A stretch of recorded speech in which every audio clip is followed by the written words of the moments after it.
Let's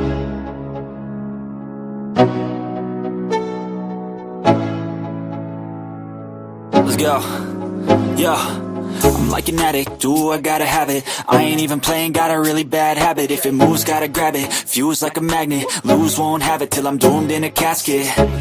I ain't playing, got a weird mind. If you work 8 hours, I'ma work 9. If the shit tastes sour, you should taste mine. I'ma stay in power for a long time.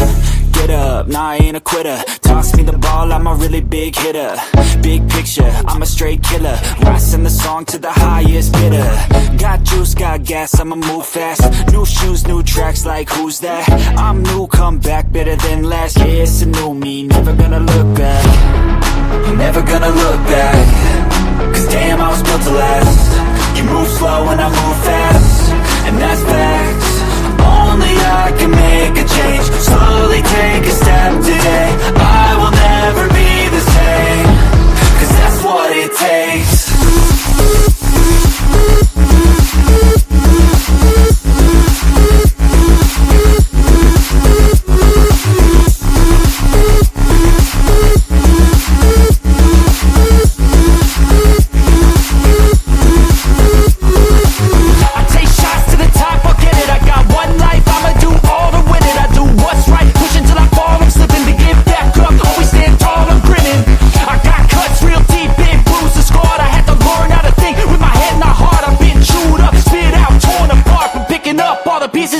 I'm never gonna look back.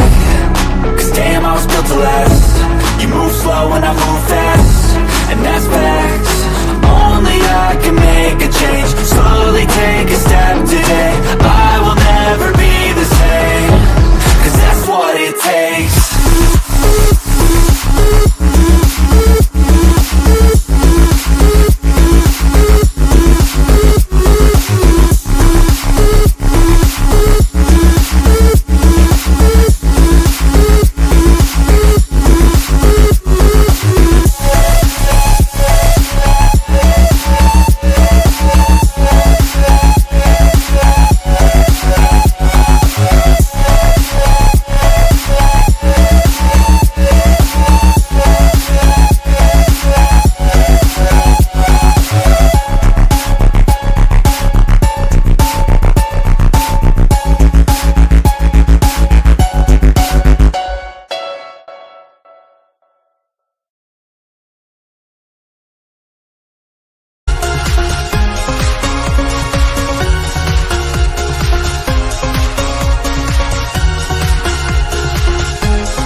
I work blind, got vision I don't need to see. I'm picking mind over matter, I believe in me. I need to find more hours in the day to breathe. Need to find more power in the way I be. And when my mind turns sour with the painful scenes, I need to scream out loud, I can't stop me. I wanna be the greatest like Rocky. You know I leave them all hating like a hobby. I'm out here making moves like a lobby. And if you ain't with me, it's your loss. See, I got my mind on the facts, I'm a python, grab what I like real fast. Stroke until I have everything I attack, everything that I lack, everything that I want, and I see matter of fact. Cause I'm my own worst enemy. Only if I let it be. I can control anything if I can just think carefully. I control my destiny. Deep up in my mind I manifest it. Every morning I wake up obsessed, and everything I do the best. And deep within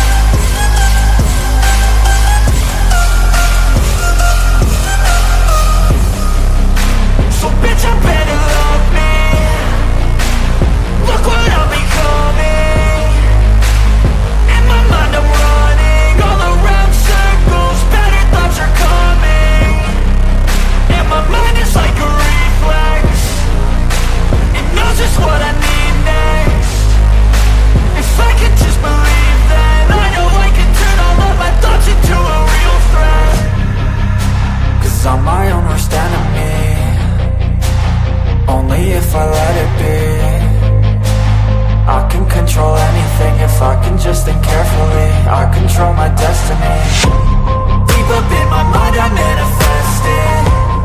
Every morning I wake up obsessed, and everything I do the best. And deep within my mind, you know I'll always manifest it.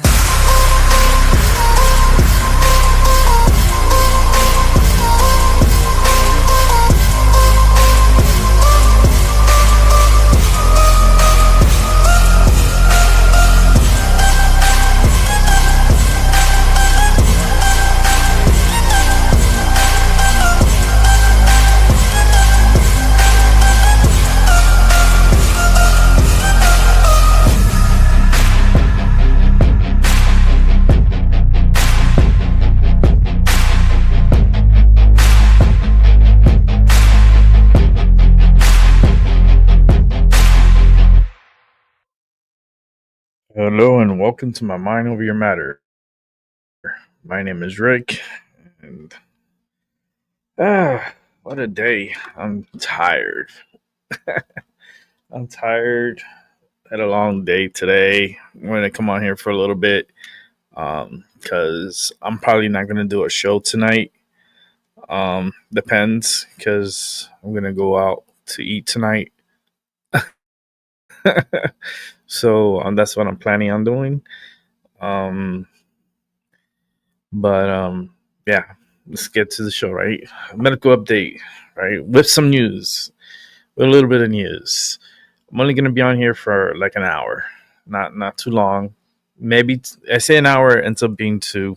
Oh well, but at least an hour because I'm tired. I want to lay down and stuff, but I want to come in at least do something for today and put something on out.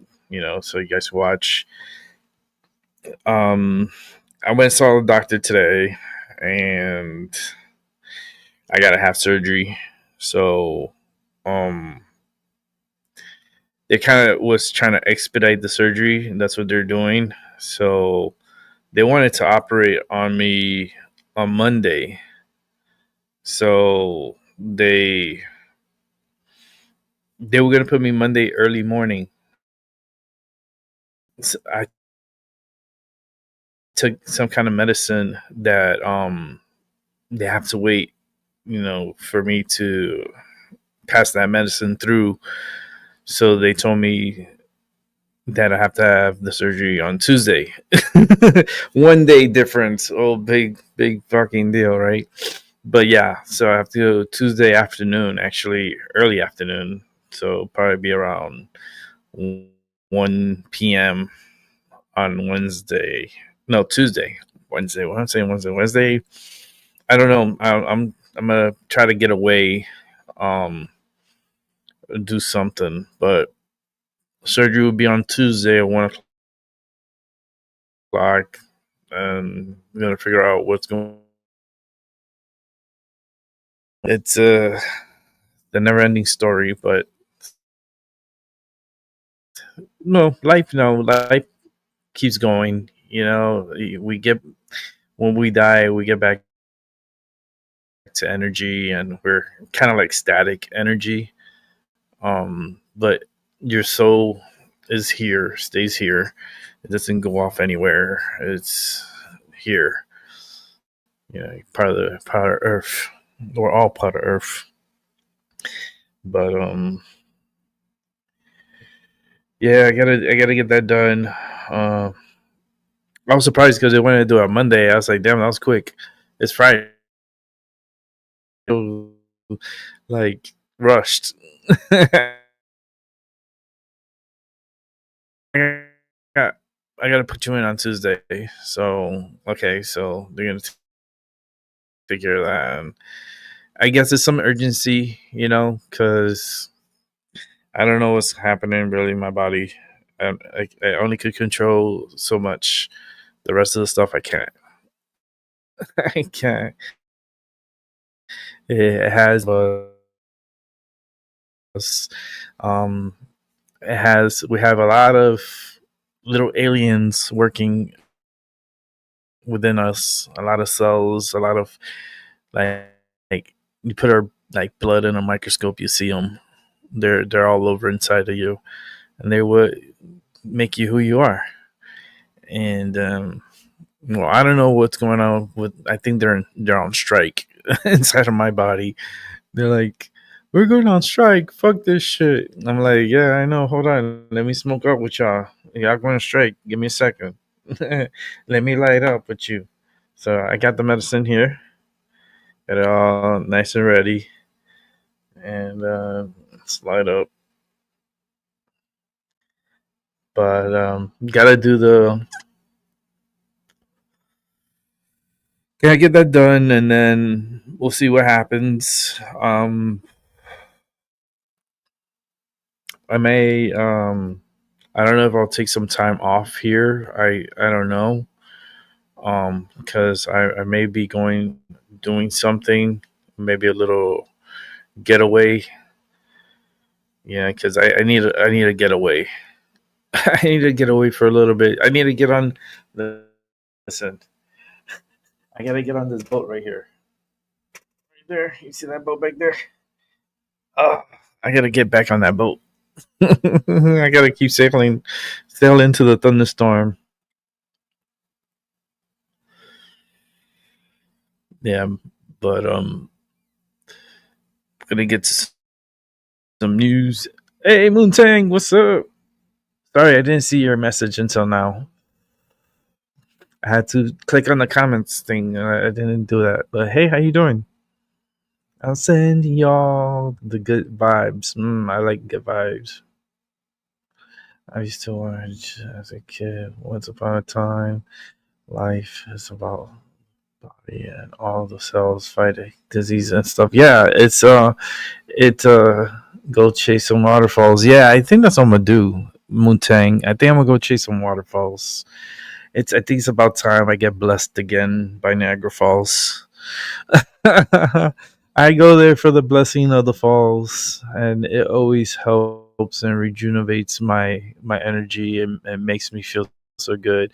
But this time I want to record it. I'm not gonna go live because the last time well, if I go live, it'll probably be like the outside of it, but not not during the during the Cave of the Winds. I can't go live there because for some reason the energy is so strong that the signal, you don't get a good signal, and it's all messed up. But if I record it, I should be fine, and then I could upload it. But yeah, I miss Niagara Falls. I think I'm gonna go back. I think I'm gonna go back because that's my happy place. You know how everyone has their happy place, and my happy place is like an eighth wonder of the world. It's one of the wonders of the world, and it's my happy place, and it's like a drive. It's a good drive from my home. It's a good like 7 hour drive. Yeah, but what I do is I leave early. Like I'll leave like I say about like 10 o'clock. I'll leave like 10 in the morning and drive. Like we'll start driving and get there by about 5 o'clock. Like 5, 6 o'clock. We get there, ready for dinner. We'll have dinner. Go have a sushi dinner or something. I love sushi. I like good food. I mean, comfort food is good too. Yeah, Moontang, I need to get you some water from there. I'm gonna see if I can get you some water. What I'm gonna do is listen. I'm gonna take let me see what I said I was gonna take so I could close it.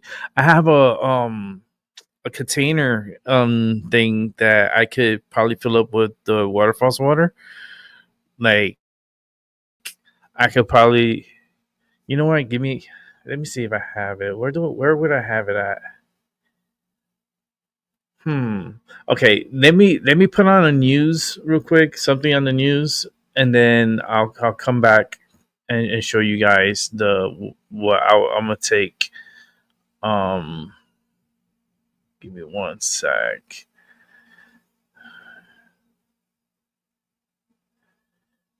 This is crazy. This is not go crazy. Okay, let's go with the State Department firing over 1,300 employees. Because I got three stories up right now, but I could put this story and then come back and show you guys the container I'm going to use. This is like a 2-minute long. So let me set it up.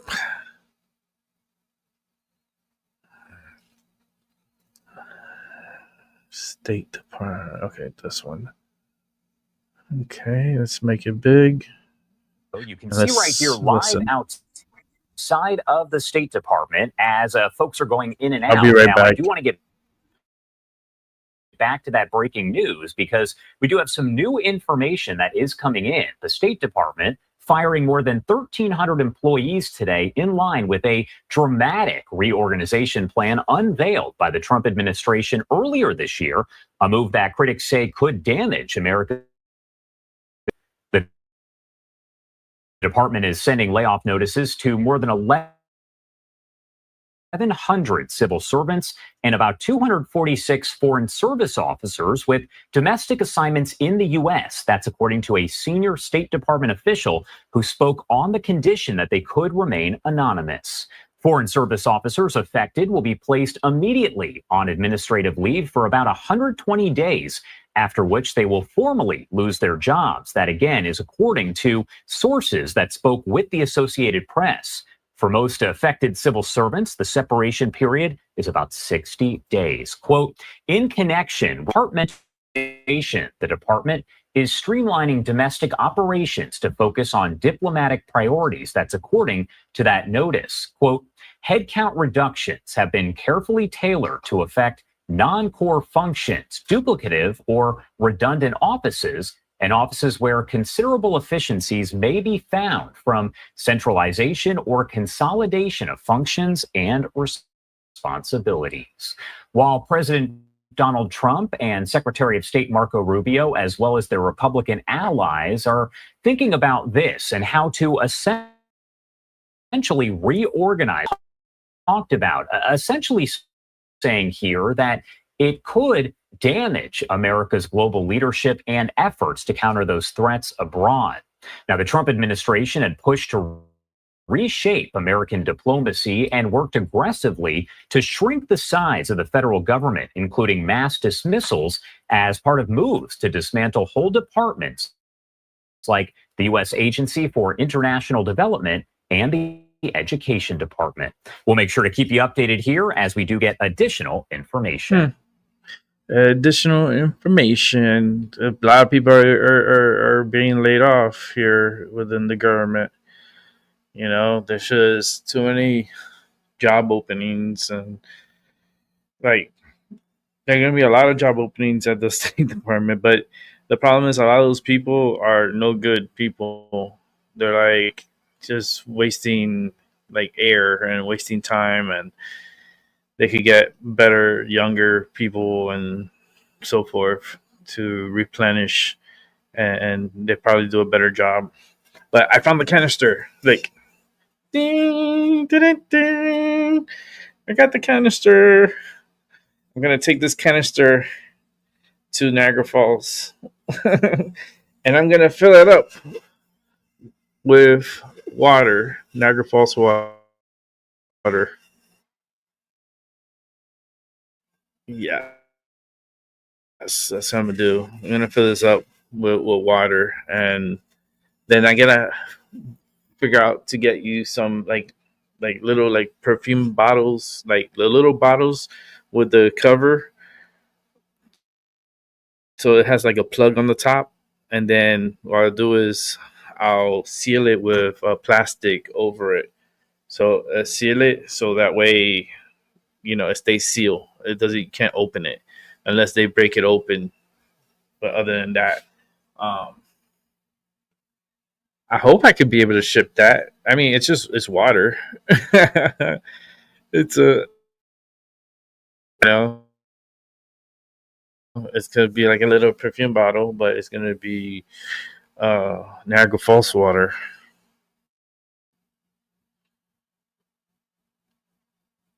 Because I know you've been at. I know you want some of that water. I know you do. You know, but waterfalls are very spiritual, significant places. Oh yeah, it is. Space, elemental power, and go with the flow. Yeah, the energy from there. I'm telling you, when I do Cave of the Winds, even on the other side where they have like their tour, that you go underneath Niagara Falls, and then you can see like Horseshoe Fall, and you can see it. I done it, and it's like amazing. It's so cool. Oh man,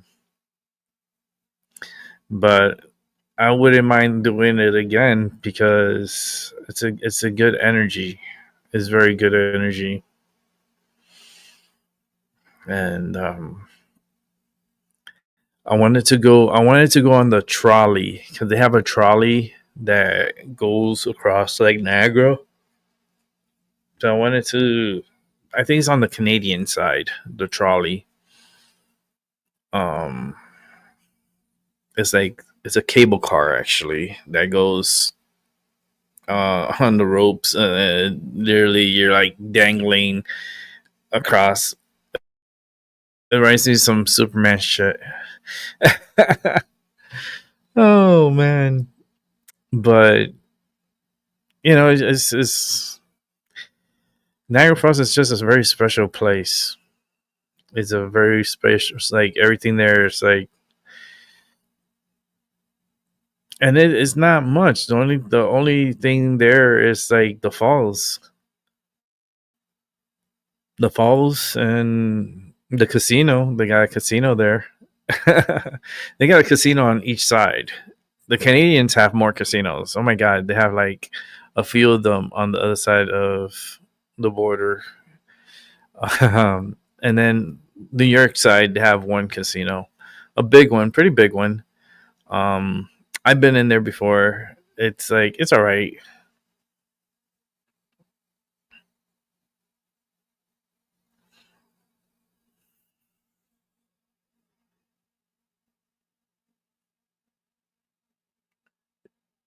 Okay, yeah. Just send me what I need to put on the thing on the So you can I could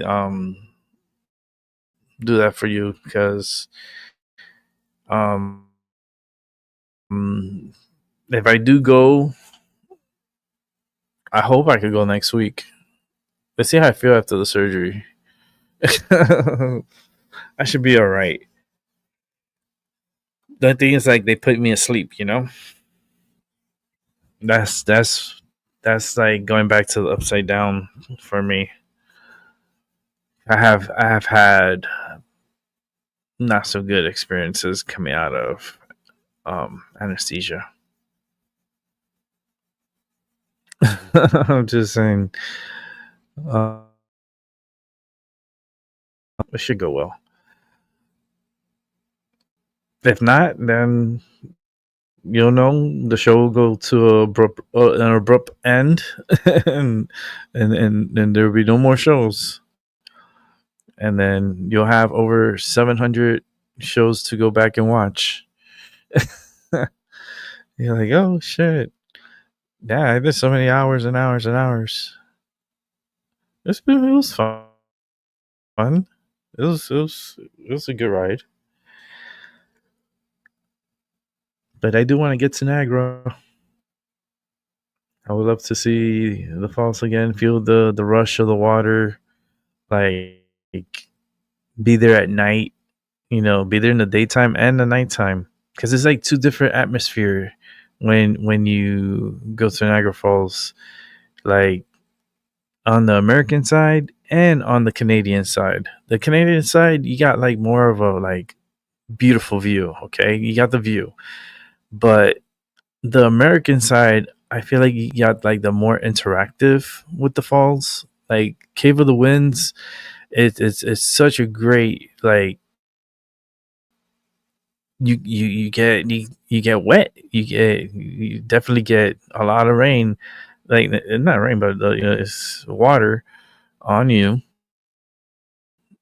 and it's very powerful, very windy, very strong. Water is it's such a like people underestimate water, and water, yes, brings life, but water can take life too. And it was just proven just what, a week ago now, almost a week, with the incident that happened over in Texas. That was horribly, like, it's still horrible. There's still lots and lots. I mean, I'm telling you, when I say it was hundreds and hundreds and hundreds of people that are possibly dead, I was not joking. There was a lot of people camping, and a lot of people got swept down and killed. Like they're just underestimating this so badly, and the final number, if there is ever a final number, is going to be pretty high.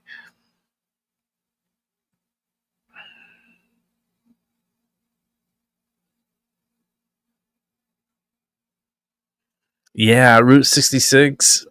Yeah, that's a long one. Shit, to go through Route 66, and then like you have to really plan it, that has to be like really planned with like hotels along the way, because you don't want to drive that like like 24 hours straight driving, and then it takes you like three, like, across the country from like up here, like from where I'm at, down and head over to like California. Or see, if I was to go like anywhere, if I wanted to do something really really cool, I would actually like to go and see Mount Rushmore. I would like to see Mount Rushmore, and then like do a live show from Mount Rushmore with Mount Rushmore as my background. And like, oh shit, Rick's talking about Mount Rushmore. Like, yep, I believe it's in South Dakota. This Mount Rushmore. I wonder how long does it take. I wonder. Let me see. Because I might take a trip to Mount Rushmore. I mean, I like Niagara Falls. Don't get me wrong, but I've never been to Mount Rushmore. I have to check my Expedia account. Oh boy.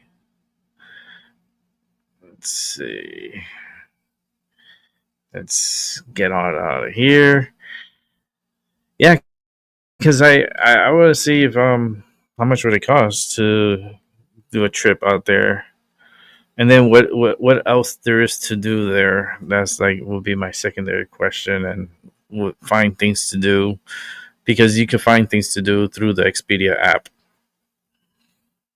That's what's so cool about their app. They're not paying me. I wish they were paying me shit, but to promote them. But I do use their packages.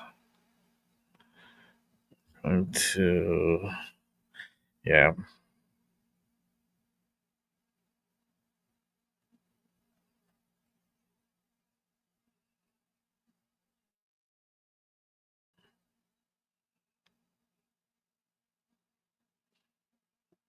I guess. But how's your day going? I hope it's going well. It should be. What time is it over there, Mutang? Because it's like evening time for you, right? I always forget the time frame difference between me and you. Because you're in the Netherlands, so I would say what, 8 hours difference. I would like to go to the Netherlands. How much is a trip? Do I need a? Yeah, I do need a visa to go to the Netherlands. Do I? I'm not sure. With my passport, almost 7. Oh, okay. That's not so bad.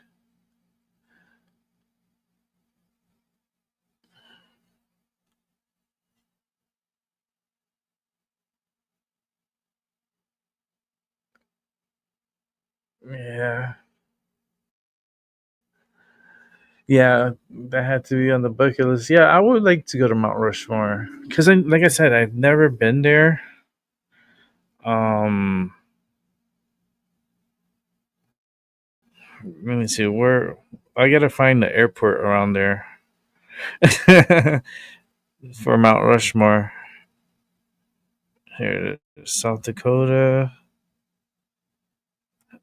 Um, ooh, they have a hot springs, South Dakota. It's a little city. It's a cute little city.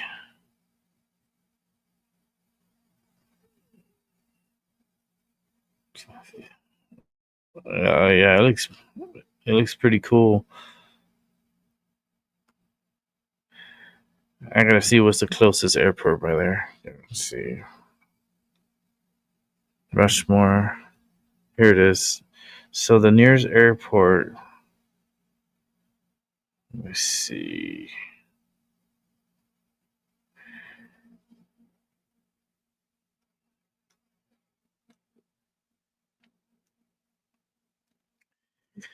I gotta Google that.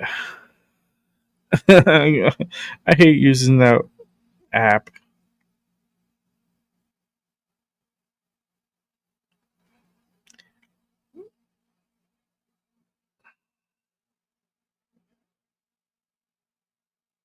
Okay, let's see. Rapid City. It says Rapid City Regional Airport. Rapid City.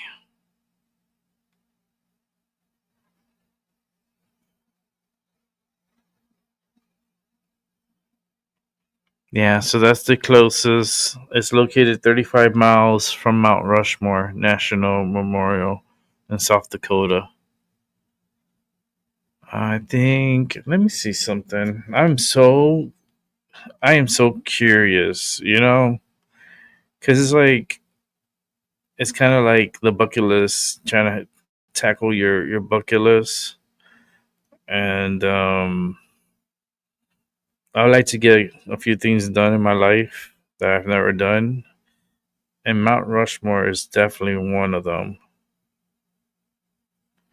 Rapid City Regional in South Dakota. It's like, oh shit! I'm telling you, I'm a man of my word. When I say I'm gonna do something, I do it. I don't like. He's like, hey, Rick, don't bullshit. He said he does it. He goes. I do. Life is short. Like I'm, I'm proof. But you gotta keep moving forward and enjoying your life. You can't just hang on to sorrow. You gotta get up and fucking do something. It's like enjoy life. Even though the world's going crazy, you're not crazy. You just enjoying yourself and progressing. You know, spend time with your loved one. Go to a park. Go back to nature. I always tell people go to nature, right? Go and get rejuvenated. Walk barefooted on the grass. Just like reconnect. That's like the best thing right now. Okay, let me check this out. I bet I have to fly like two different there's no nonstop. Not from my airport. I don't think there's any nonstop to South Dakota. But I would be surprised if there is. I would be very surprised.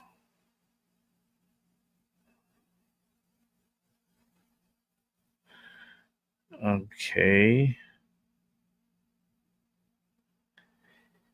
The problem there is there's no cars available. I just checked there. I just checked now. There's no cars available. So what's the second nearest airport? Let me go back to the map here.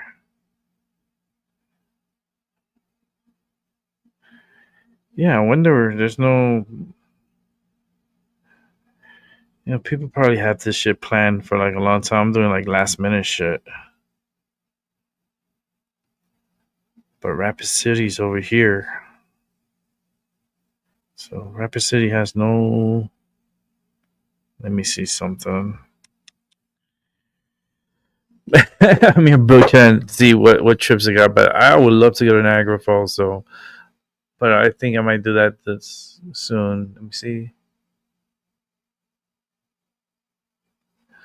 No, you don't need a visa. Yay! I don't need a visa. I can check. I can check the Netherlands.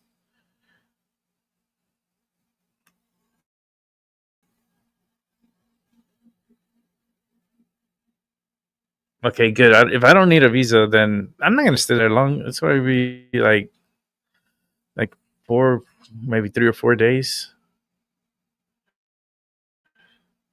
Nothing too long. Can't really make my body be achy and stuff. And I would like just to go and check it out and look at it.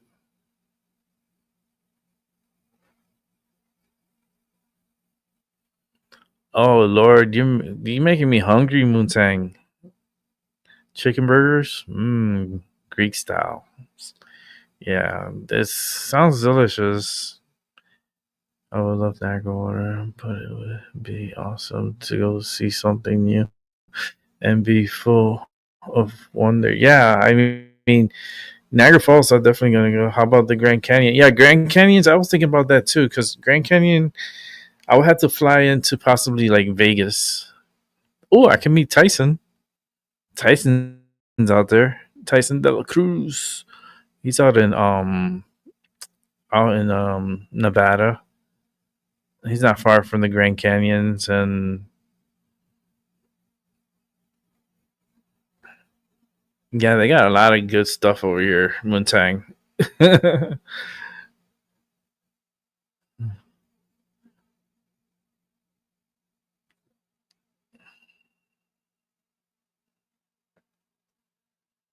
Yeah, like we have some like the Devil's Tower. That was another one I would like to see. I think where's that at? Devil's Tower. Let me see. Where is Devil's Tower? Wyoming, northeastern Wyoming.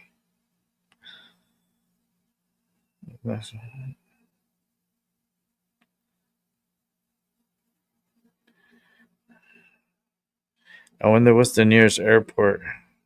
So Rick is trying to find a way to get out. So yeah, but I won't be able to. I have to get approved first, like from my doctors, to be able to fly. I have to go through this like test.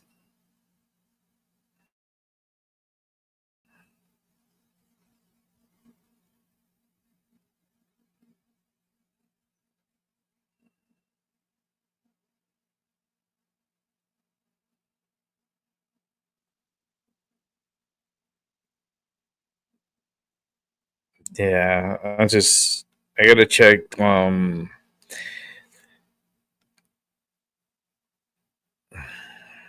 hours. I will have to check the airport in Wyoming, northeastern Wyoming. Wow, the Devil's Tower looks. You wonder how the hell did that? How did that like get like that? Right?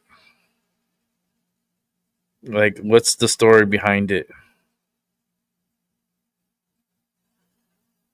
I'm pretty sure they have like. But I wonder if they have like they should have some. I know they have on YouTube. You could educate yourself on it. It's not the same like being there in person.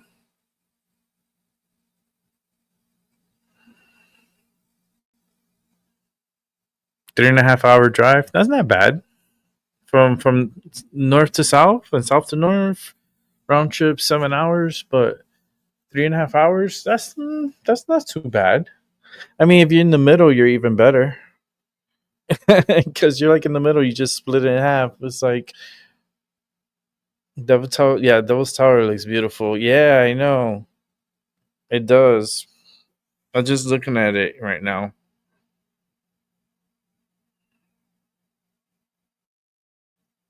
Let me see.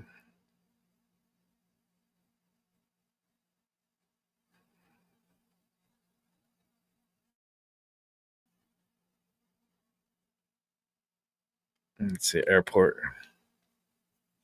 The nearest airport to Devil's Tower National. Okay, so it's July Campbell County Airport, and then Rapid City in South Dakota. Okay, so let me see something. Ding, ding, ding, ding, ding. Let me see. Wyoming. They're like right next to. They're not too far from each other. Let me see something.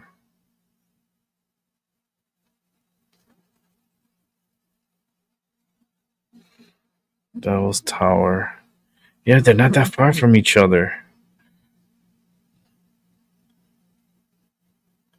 So maybe let me see something. Let me see something. Devil's Tower. Okay, let me put under save and put a star on it, so I'll know where it's at. But from Devil's Tower to look, they have Crazy Horse. That's another one. That's the Crazy Horse is the Indian one that they're trying to do. They've been doing it for like forever. It's like Indian like with a horse, but it seems like it's taking so slow for them to get this thing built. And then Mount Rushmore. Yeah, I could do like a road trip. That would be a cool ass fucking road trip. Crazy Horse? Yes, please. Let me add that to the save. Put a star on it.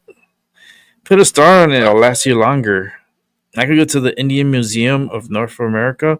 They're going to actually think I'm Indian too. But I do have Indian blood, but it's not Native American, I don't believe. Mine's is more like Taino Indian from Puerto Rico. I might have native blood. You never know. Maybe I was I was like kidnapped by my parents, and they took me from the reservation and claimed me as their child. Like, oh Lord, where is this city? Oh, hold on. There's Hot Springs. Here is where is it? It's not what I was looking for. That's Rapid City right there. So that's Rapid City. Mount Rushmore should be right here. Here it is, Mount Rushmore. Okay, so and then you gotta buy tickets too. Okay, tickets aren't that expensive. It's only $10. The tickets. Let me see. I guess it's parking. Let me see. Parking is rarely available. Okay, so parking fee may be paid with cash or most credit cards. For questions concerning parking and parking fees, gotta call this number. Why you gotta call it? You don't have a website to tell me that? Tells you how to park.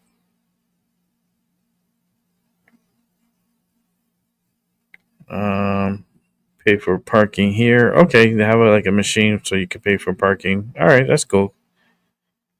I don't care how like $10 is nothing.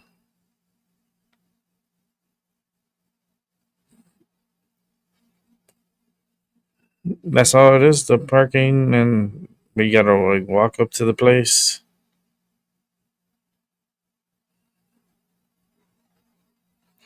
Overnight parking is not allowed anywhere within the boundaries of Mount Rushmore National Memorial. Oh, okay. Well,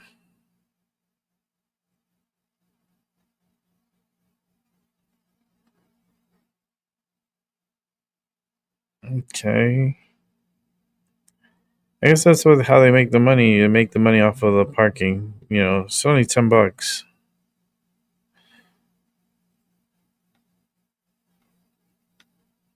All right. But if I let me see where this is at. Let me save this.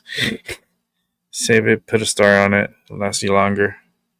Okay. Now I can see. Okay, that's there, and Devil's Tower is all the way over here. That's Devil's Tower. Is it? Let me see. Yeah, Devil's Tower in Wyoming. If I was to fly into Wyoming and then drive down to South Dakota, that's a long drive.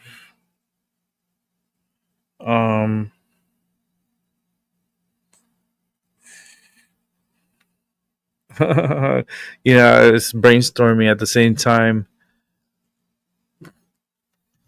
What about Roswell? Roswell is crazy. I don't know if I could do Roswell because there's a bunch of aliens there.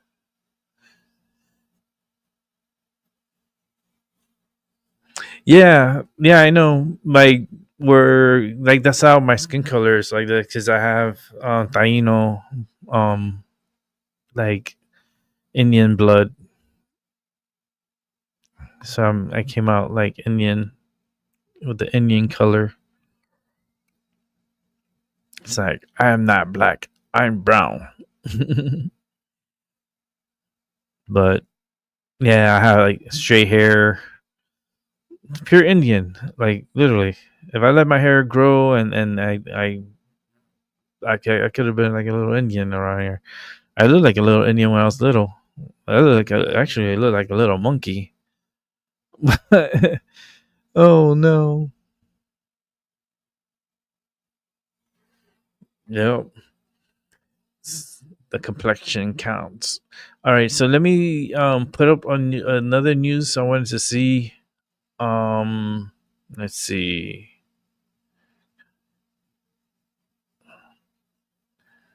Oh, man, which one? Okay, let's watch this one because this one looks a little crazy. So, let's take a look at the story, and then I'm gonna wrap it up soon because I'm not gonna be here all day. But it was nice. The chit chat is nice. I like chit chatting. Let's watch this story.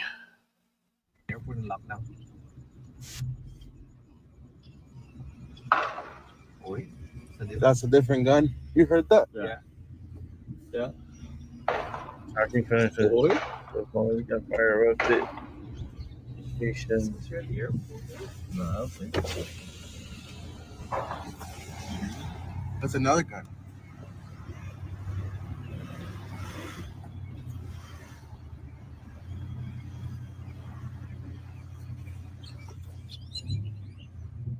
Why are you hiding the phone? I can't see. Put it back up. I only see your unlock and lock doors button. Cameraman, you failed at your job. You only have one job to do, was to capture what's going on. And all I'm seeing is the side of your fucking door. Cameraman, you're the worst cameraman ever. Like, what's going on here? Oh shit! I hear gunshots.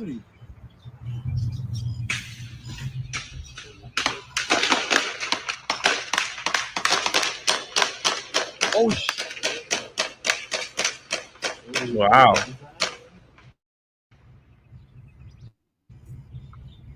Go that way. Go that way.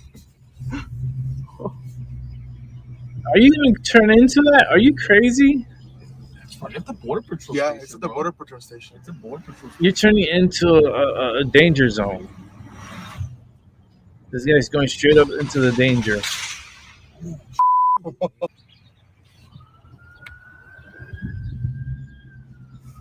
Yeah, the cops are trying to get there. Allá atrás. They already got him. Let's go see. What's going on? I don't know what we're doing here. I hear cops. They're running. They probably killed. Yeah, they got killed his his ass. They got his ass. Scoot up, scoot up. I don't know. I need better footage. Here comes the cops.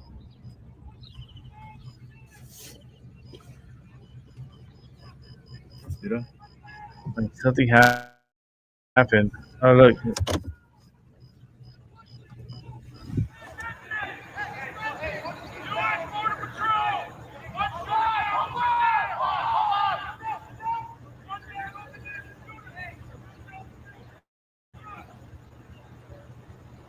Oh shit! They got their guns drawn.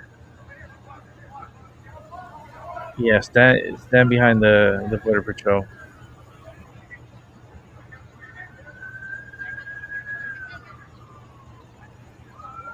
Yeah, border patrol are cops too. You know.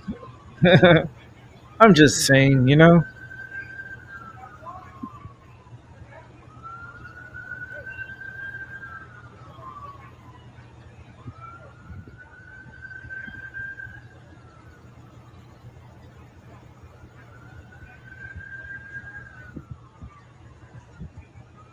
They got the rifles out.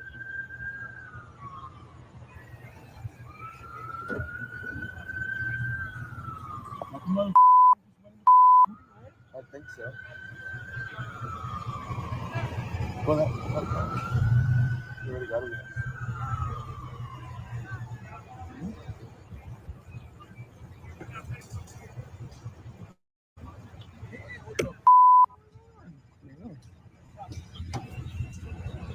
Let's see what's going on here.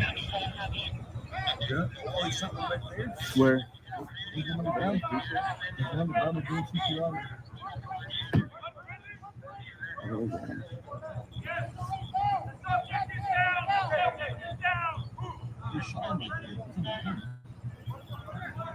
wanna hide?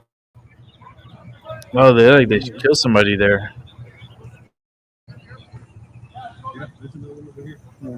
I don't know what's going on here. Is he on the ground? Oh, somebody else. Oh, they shot him. Oh, they shot him, bro. Yeah. And the other one's on the ground over there. Oh, they got it. Yeah. Oh, they got the Cameraman rush. is not the It's probably best. still active. 3 law enforcement personnel were injured. This was an attack at an ICE detention center.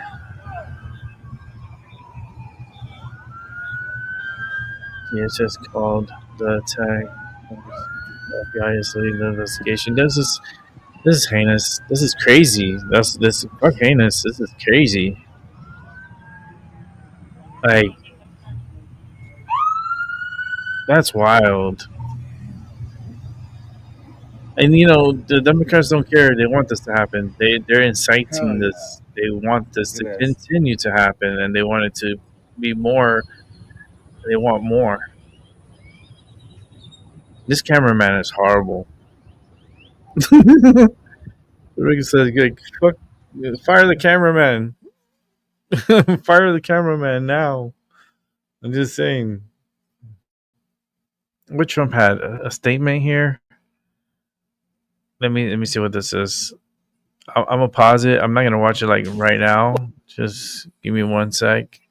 Let me see how long is this video. About 9 minutes. Okay, we can watch this one. Let me come back to me and then we'll watch it because I got another one to watch. I really wanted to watch the other one before I watched the President Trump one, so I think that's what I'm gonna do.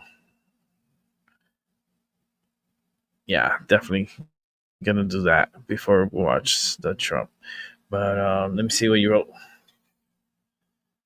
People, yeah, I know. I know the history out in Puerto Rico is pretty good.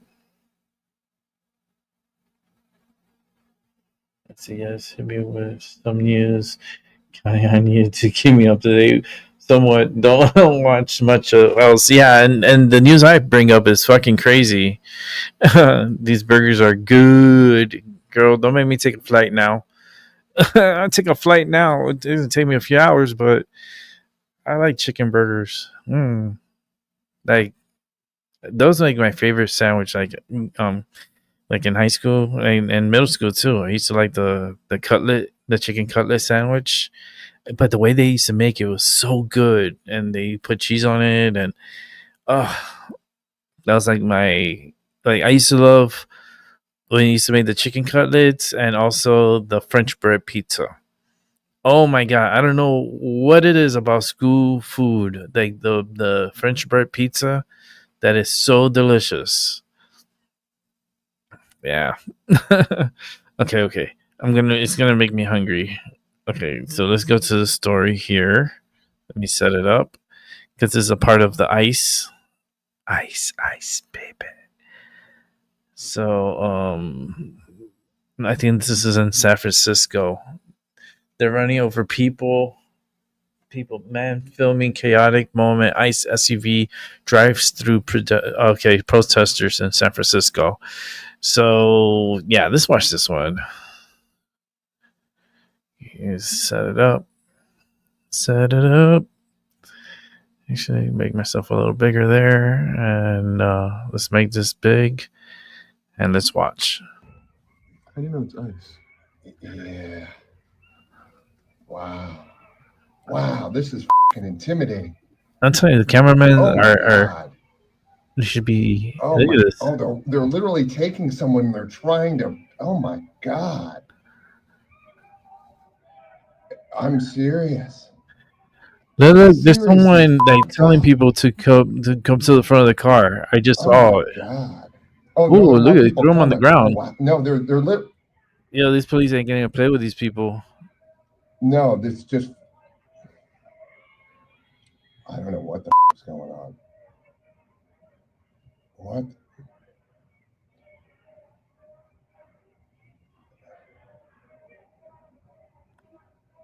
Hey, he's someone that they really wanted, and now these people are like trying to block the car so they don't people move. Getting in front of the cars. Look how they get on top of the car. Look at this. Over You the gotta people run them in the over. cars. I do. The cops are pushing the people away from the car. Yeah, and the problem is they're trying to do it downtown on a crowded street. Yeah, I would have sprayed these individuals. You know, you can make this car like electrified, like electrocute these people. Oh wow! No, someone's gonna get hurt. It. There are at least 20 people in front of the car. Someone's gonna get run over. There you go. Wow! Someone's hanging off the car. Oh my God! Well, bye-bye. God! Get off the car. You play stupid games, you get a stupid reward. Holy fucking shit. No, man. This is just... Oh, now you're going to claim... Well, you're going to claim you're not supposed to be on top of police cars. Sorry. Your case, you would never win that case. I'll send it to you. Holy fucking shit. Frightening times, right? What the have we gotten ourselves into? Why is there traffic?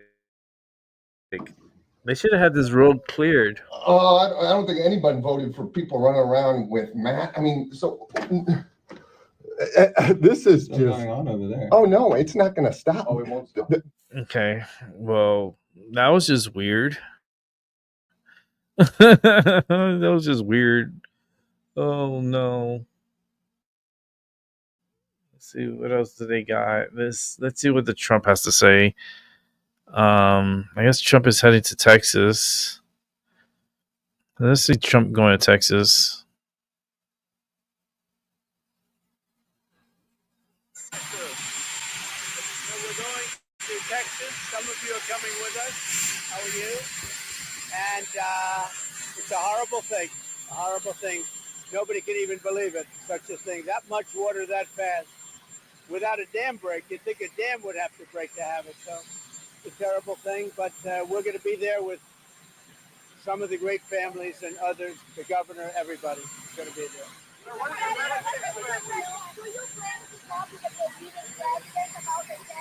Maybe at some point I'll talk to him. Right now, I'm not. They're treating President Bolsonaro very unfairly. He's a good man. You know, I know him well. I negotiated with him. He was a very tough negotiator, and I can tell you he was a very honest man, and he loved the people of Brazil. He was a very tough guy to negotiate with. I shouldn't like him because he was very tough in negotiation, but he was also very honest. And I know the honest ones, and I know the crooked ones.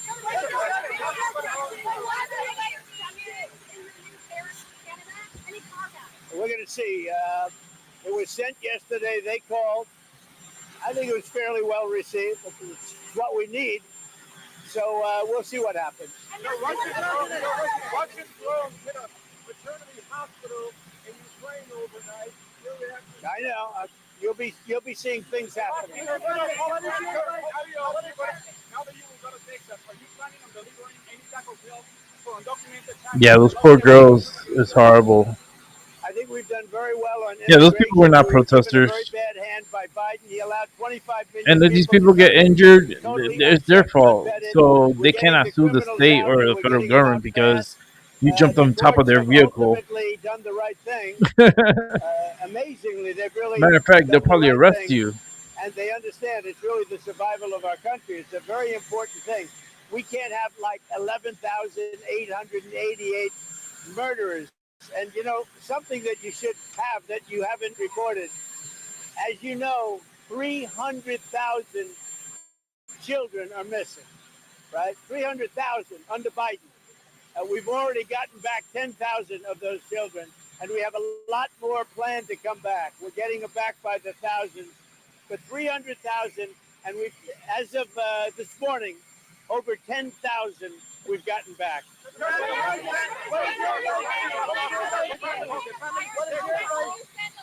What is your advice to countries worldwide ahead of the upcoming tariff deadline? Oh, I think just keep working hard. You know, we've been taken advantage of for many, many years by countries, both friend and foe. And frankly, the friends have been worse than the foes in many cases. So I would say just keep working. It's all going to work out. I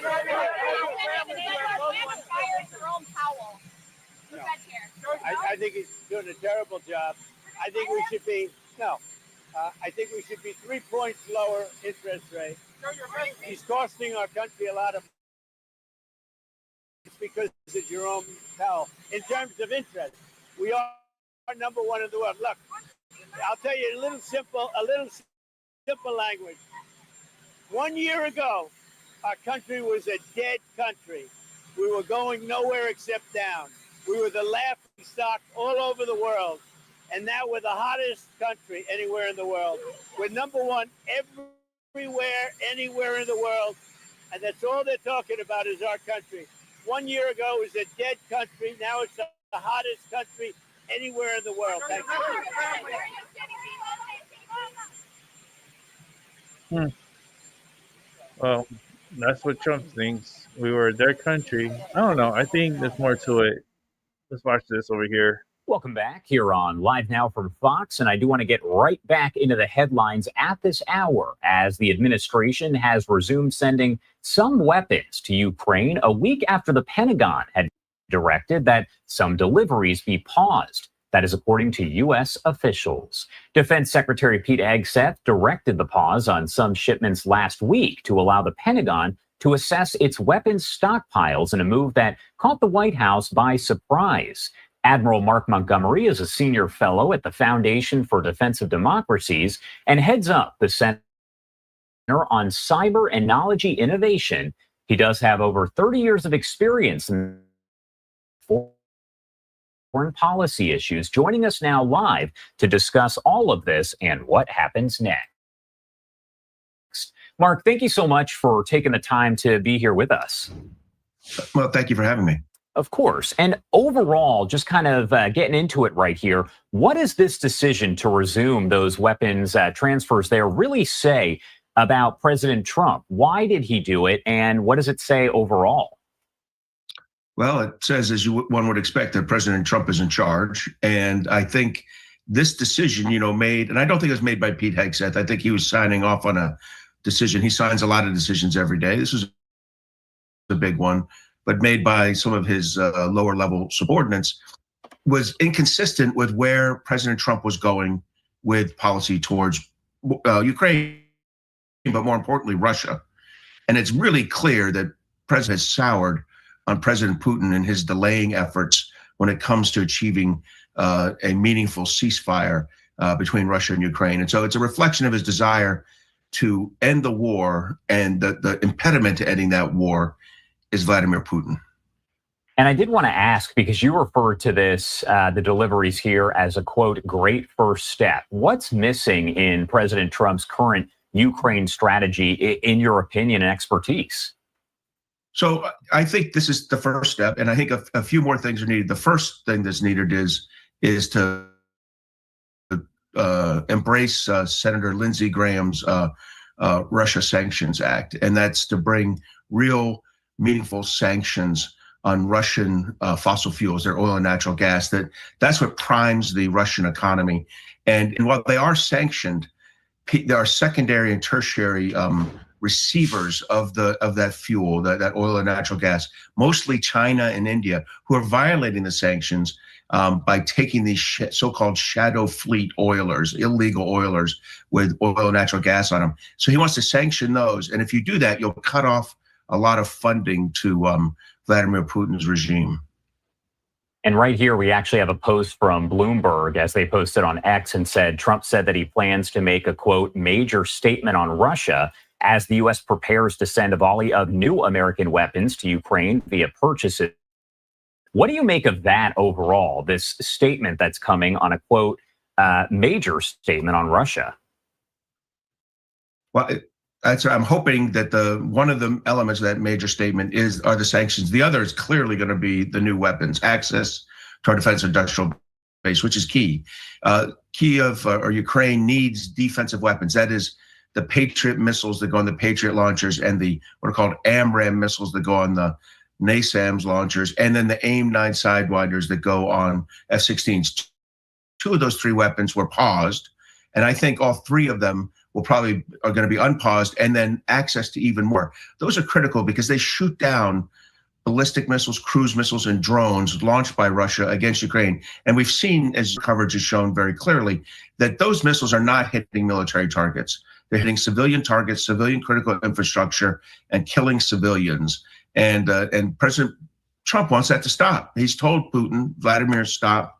And if Vladimir won't stop, he's going to give Ukraine the ability to make that, to reduce their likelihood of hitting.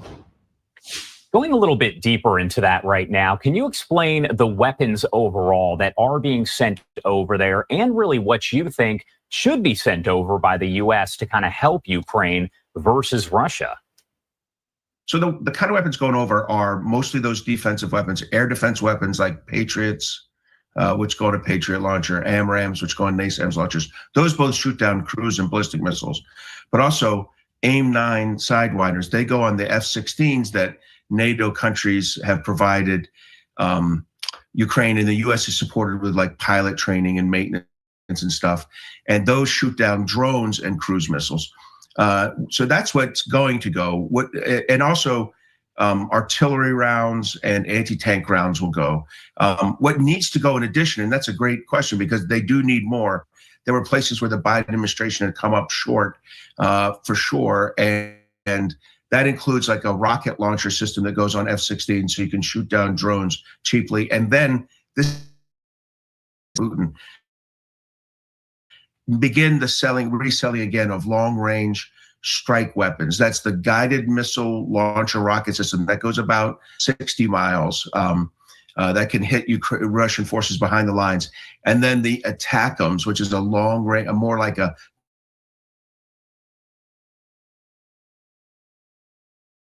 into Russia and strike Russians. And so, if he starts to sell those and give unrestricted use, which the Biden administration never did, I think Putin's going to really have to think twice, come to the table. So sanctions, defensive systems, offensive weapon systems, that's the whole package that I think pressures Vladimir Putin to the table. Going kind of in reverse here, as we talk about what happened several months ago here between President Trump and Zelensky over in the White House as they were meeting. Obviously, things were very tense. Some words started flying around. So how do you think that Putin's actions here over the past several weeks with Trump have kind of changed President Trump's thoughts on Ukraine overall?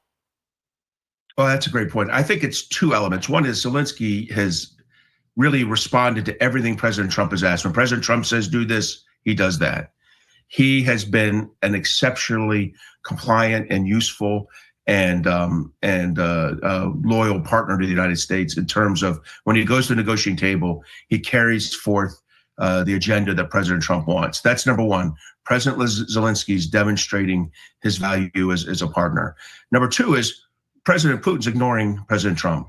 And I mean, to the degree where they have a phone call, he think, President Trump will come out and say it went great because Putin told Trump whatever he needed to hear. And about 3 hours later, there's a 700 drone, 50 cruise missile attack into civilian infrastructure in Kiev, which is basically, kind of a big, middle finger. And, the president used some foul language about how Putin treats him.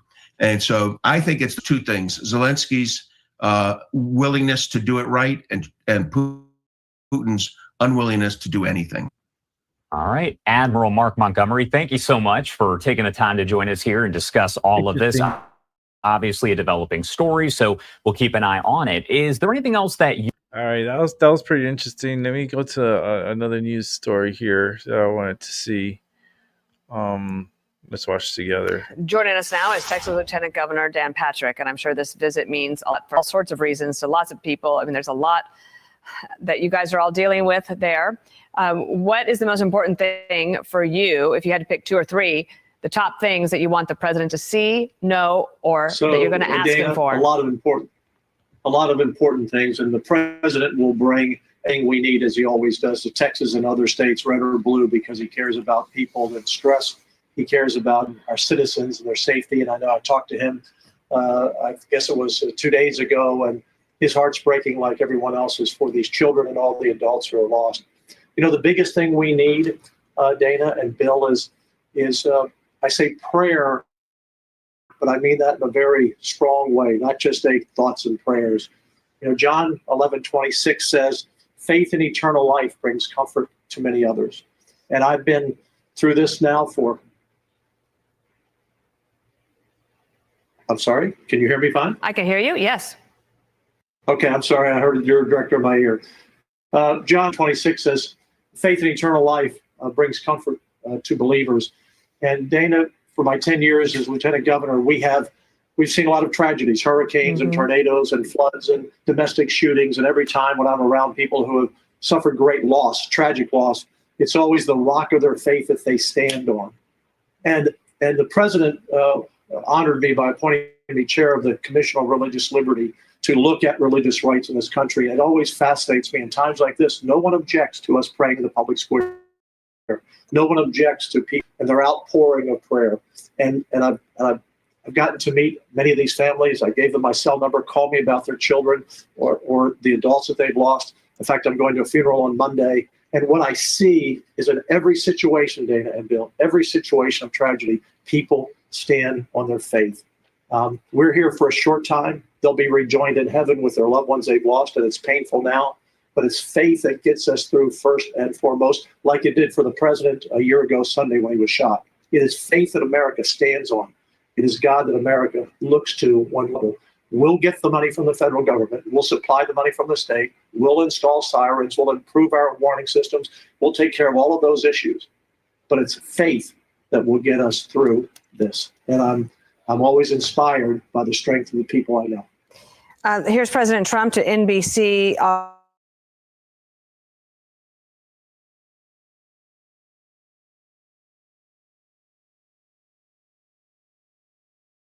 I thought he said it.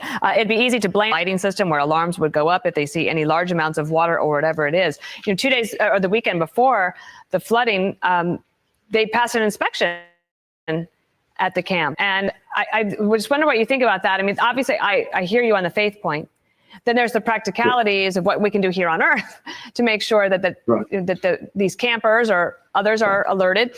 And I strongly believe that we've spent way too much money dealing with like fantasies about dealing with climate change and not enough on dealing with increased severe weather. Yeah. Well, Dana, in Texas, we poured billions of dollars into the best emergency management team in the world, and I think everyone knows that here. We had a quick response, but we had more rain, Dana, in 5 hours than we normally have from January to April at that point. It was the worst power in the worst possible place in the middle of the night. We had a flood very close to this in 1932, but it was during the day, so there weren't campers leaking along the banks of the river. And so fix all of those issues. We're going to clean up the of their faith. And I get a text every hour or so from another family that says, Dan, my loved one has been found. We are getting closure, and they're getting through this. These are brave people. And those responders out there, those searchers walking through the water, the snakes, all the debris under it, they're not standing on the rocks of the banks of the river. They're standing on the rocks of the bank of their faith. And that's what gets America through every time we find darkness in our lives. And it's a dark time right now in Texas, but we're looking forward, we're looking upward, and we are going to move forward with the president himself and with the state of Texas and the people at the local level and all the people around the world who have sent money in by the truckloads to help restore these lives. I've just never seen such an outpouring of strength as I've seen during this time. It's just remarkable. All right. Thank you so much. Lieutenant Governor Dan Patrick, as the president gets ready to leave to join you in Texas. Thank you. Hey, everyone. Pretty, I don't know. He seems pretty mad for a religious man. I'm just saying, he seems pretty mad for a religious man. I mean, you can't just force religion on people and just be like forceful. Like, just let them be. All right, let's go to the next story here and set this up. I don't know what's going on with YouTube. They didn't get their shit together. Let me get a couple of stories here ready. Oh yeah, this one was crazy. I saw this one yesterday. I want to see it again. It's a wild story. Let me just double check the quality. Okay. All right, so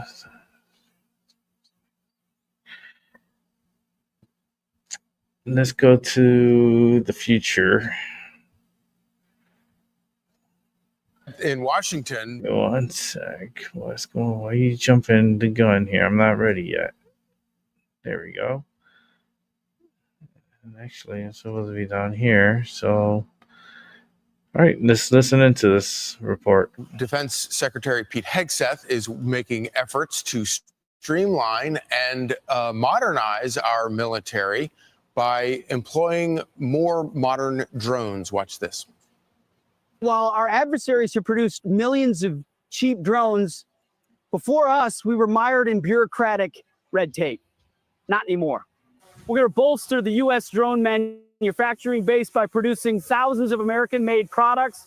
We'll arm combat units with a variety of low-cost, American-crafted drones. We're going to train as we expect to fight. Senior officers, well, I'll grab this. If it's the memo.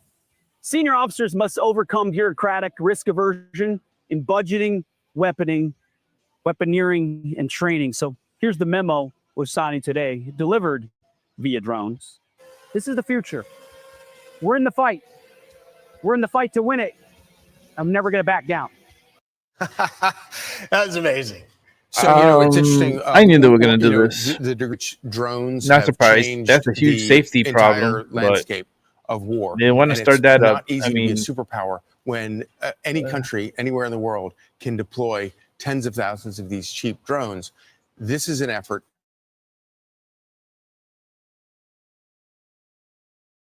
Probably a very, very important overdue thing that we do. Well, we saw the two parties so crystal clear during Hegseth's confirmation hearing, because you had the Democrats being like, well, what about women in the military, your personal life, yada, yada, yada.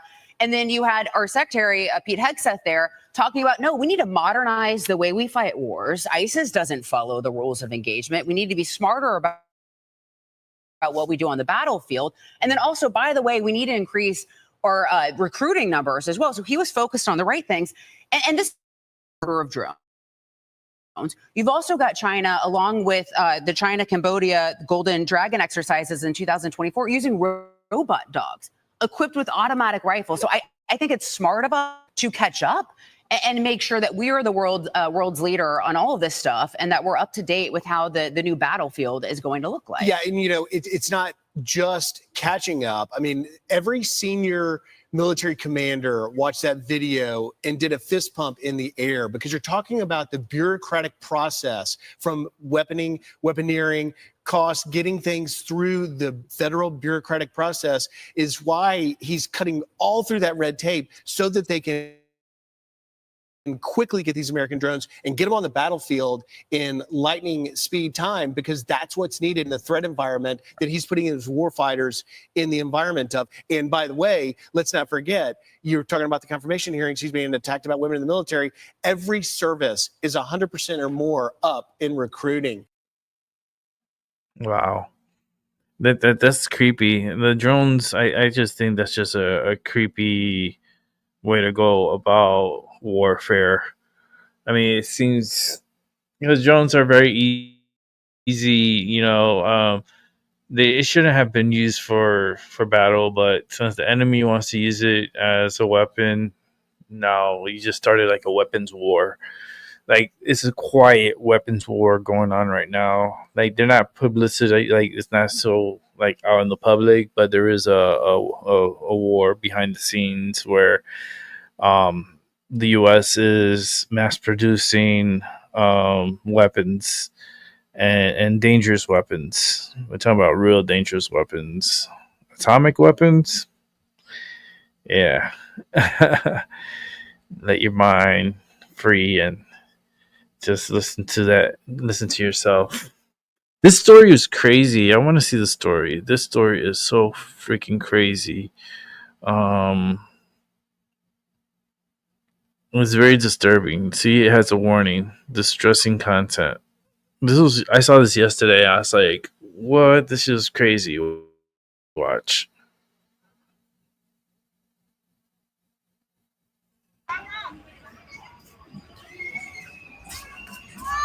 What the? Oh my God! Nah, he's wildin'.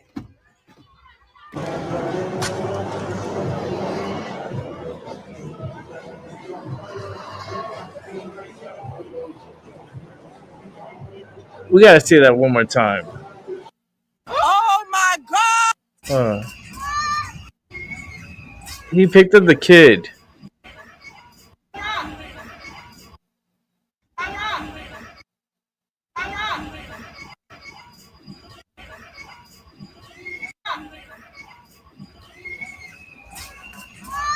What the? Oh my God! He threw the kid. What the? Oh. What the? Oh. What the? Oh my God! Oh my God! Oh my! I want to see how the kid. You see? Oh. What the? Oh. He throws the kid. Oh my! What the? Oh my God! What the? Oh my God! What the? Oh my God! Nah, he's wildin'.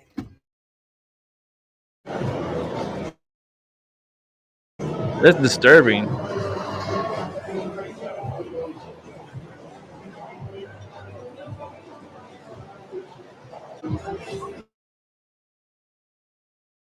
That's so wild. Like, person do that? See, they gonna get to the interview. So what was it that you saw?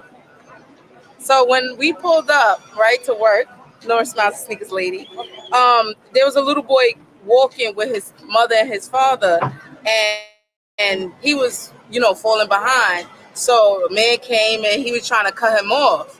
And then the little boy was trying to spin off on him. So the man just grabbed him up and started running with the little boy. And then the parents turned and started chasing him. As soon as the parents caught up to the man, that's when the man just threw the little boy and the parents just chased after the guy. and they caught him. How fast was the police response to this? They responded right away. It's an event going on, so there's police everywhere. All right. And what was your reaction to seeing that? It was just shocking. I'm a mother myself, so we all ran over, to see what happened. Do you notice the guy from the area or anything like that? I'm not from this area, but everyone of us say they familiar with the guy. She got some style. Look, he picked up the kid. What the? Oh my God! And throw it at them. Nah, he's What? wilding. Oh my God. Oh man, what a story, right? That was a weird one. Like throw the kid at the parents for not taking care of their kid. That's a new one. I mean, can we be mad at this guy?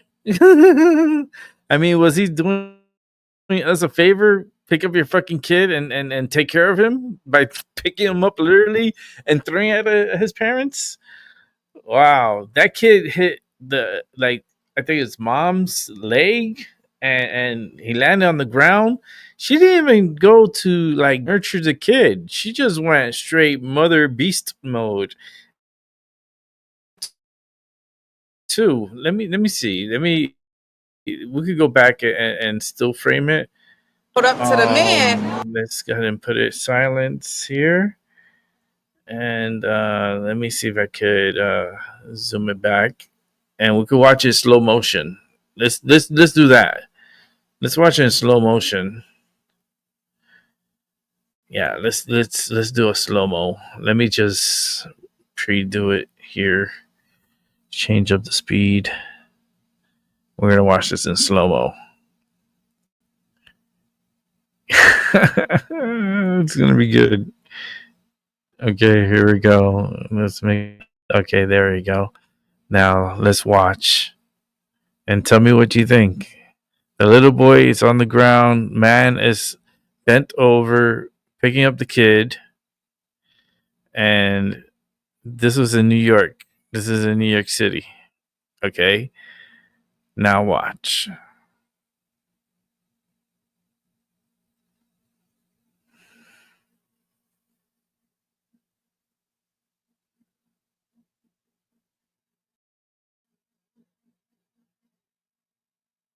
And here goes the kid. I think the kid slipped out of his hands. Wait a minute. Hold on. I wish I had extra slow-mo. I need extra slow-mo. Okay, you see he turns him around. You see he went and look at his hands. It's like he slipped out of his hands. I don't think he meant to throw him like that.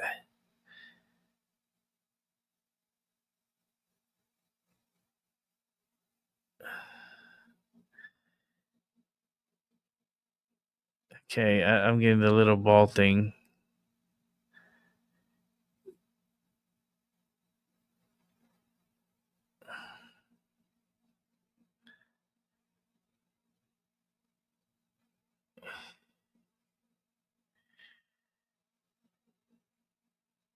I just want to I don't even think he had a good grip on him on the other hand. He slipped, you see? So he just flew out of his hand.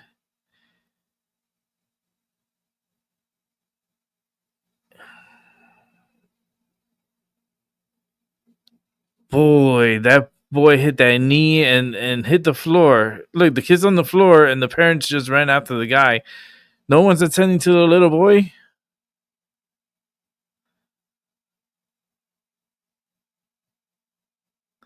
And she's holding her drink. Was it water? She ain't letting go of that water.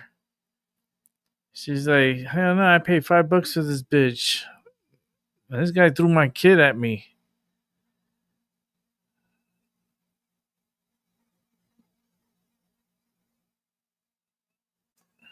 I don't know. Tell me what you think.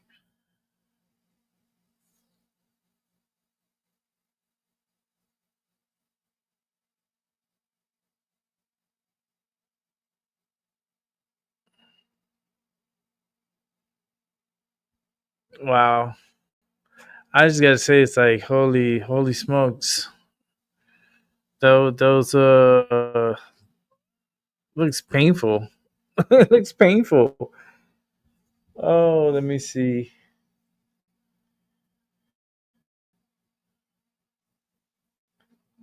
Yeah, that's crazy. I would definitely not let that slide. Hell no. You pick up my kid, you throw him like that? You crazy?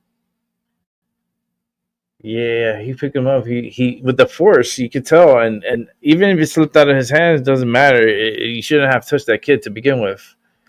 So everything else is extra. You know what I mean? Because he incited it. He started it. He picked up the kid. Hello, is that your kid? No. Then why the fuck you picking him up?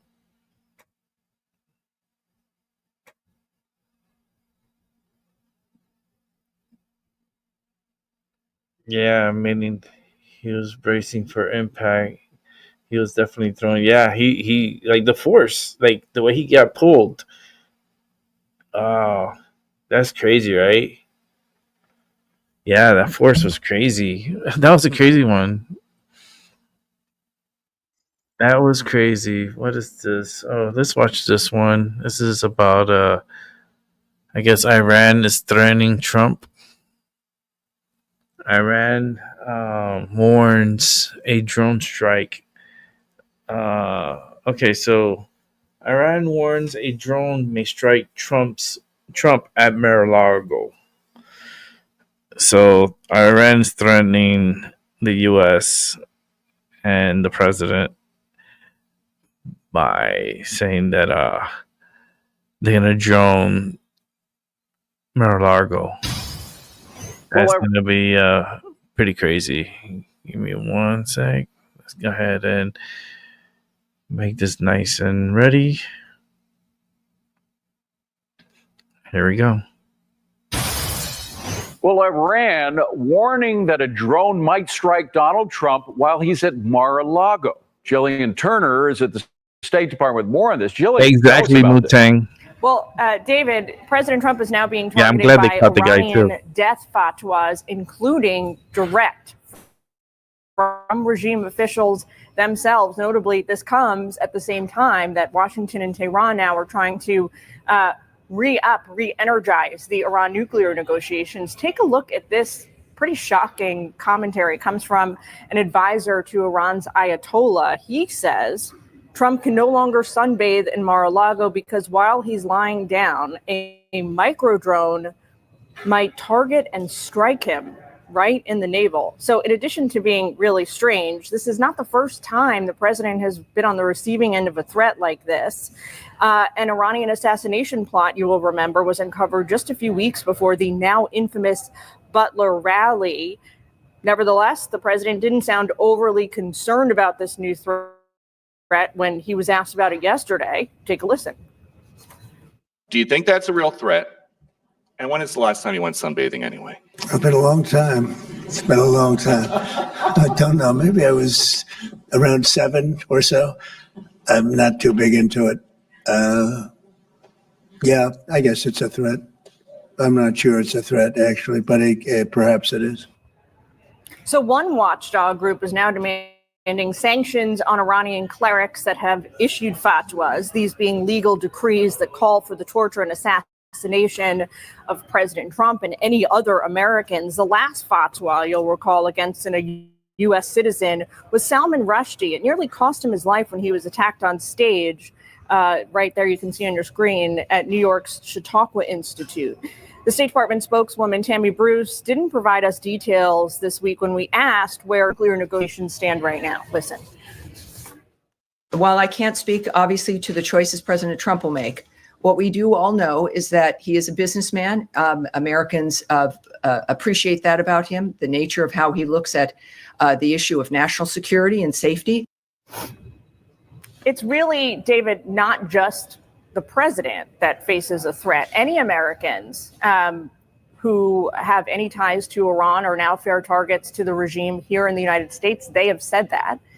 There's also a State Department level 4 warning telling Americans not to go to Iran for any reason whatsoever. Believe it or not, Americans are still traveling there. It's causing a lot of headaches for the State Department. Jillian Turner, thank you for that report. they still traveling there?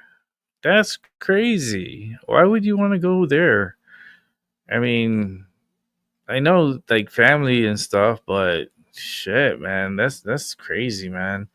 And threatening Trump with a micro drone, makes you wonder what's behind, because it is possible, and a lot of things are possible that I can think of. But let's watch the story. Michigan man shot and killed when he opened fire on federal agents in Texas is speaking out. The man's brother talked to Wood's Ken Kolker about his brother's struggles with mental health issues.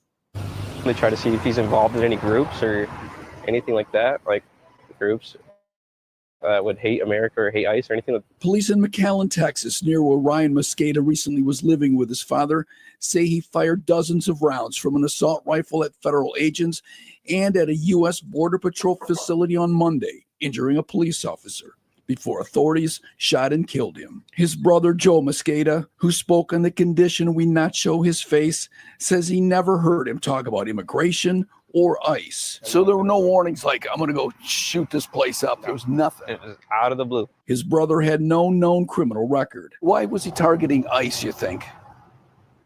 I don't know if he was intentionally, I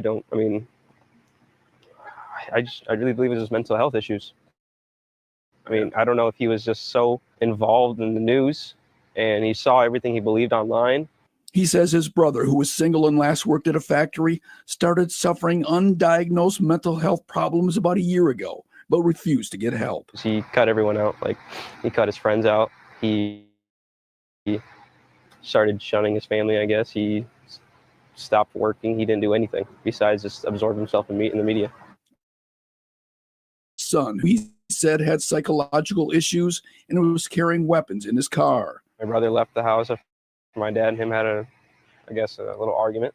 Joe Mosqueda says he was texting his brother at the same time, but no response. Police say Mosqueda had a utility vest in addition to a rifle when federal agents returned fire. They later found other weapons, ammunition, and backpacks inside his car. This is how most people remember him, right? Everyone's going to remember him. I mean, there's nothing I can do to change anyone's mind. Yeah. And I understand that Ryan did what he did, and I don't blame the Border Patrol agents, because if someone was shooting at me, I would shoot back too. But so, I mean, I don't want people to think that I'm defending his actions, but I'm not. No one in my family defends his actions. We're all ashamed. We're all not proud. No. But you also don't understand his actions. We don't. No one in our family understands why he would do something. He was 27. He could have done anything with his life. Wow. That's wild. I'm just saying that it's just a wild story. Like, a lot of people get sucked into this occult type of atmosphere that's called media and multimedia, and they get really brainwashed, and they catch a certain feeling, and then they have to act upon that feeling, and so forth.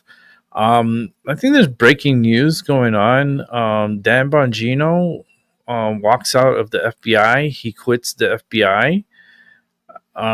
This is something big going on. It's from the Ben Johnson show. So let's go ahead and watch this, because I think this is breaking. So let's get this set up here. One sec. Yeah, this is breaking.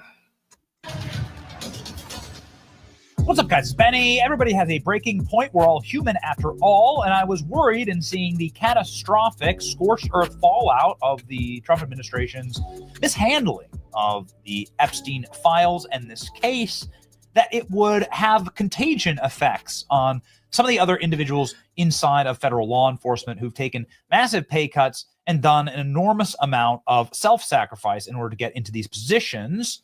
And here we go, ladies and gentlemen. Dan Bongino has left his office inside of the FBI over the handling of the Epstein files and case, with Attorney General Pam Bondi having the clash point here. FBI Deputy Director Dan Bongino took the day off of work on Friday after clashing with the White House at the White House with Attorney General Pam Bondi over the handling of the Jeffrey Epstein files. Four sources familiar with the conflict told Axios why it matters. The dispute erupted Wednesday amid the fallout from the administration's walking back its claims in the Epstein by determining the convicted sex offender didn't have a celebrity client list and that he wasn't murdered in his New York City prison cell in 2019. Bongino didn't come to work on Friday, leading some insiders to believe that he had quit.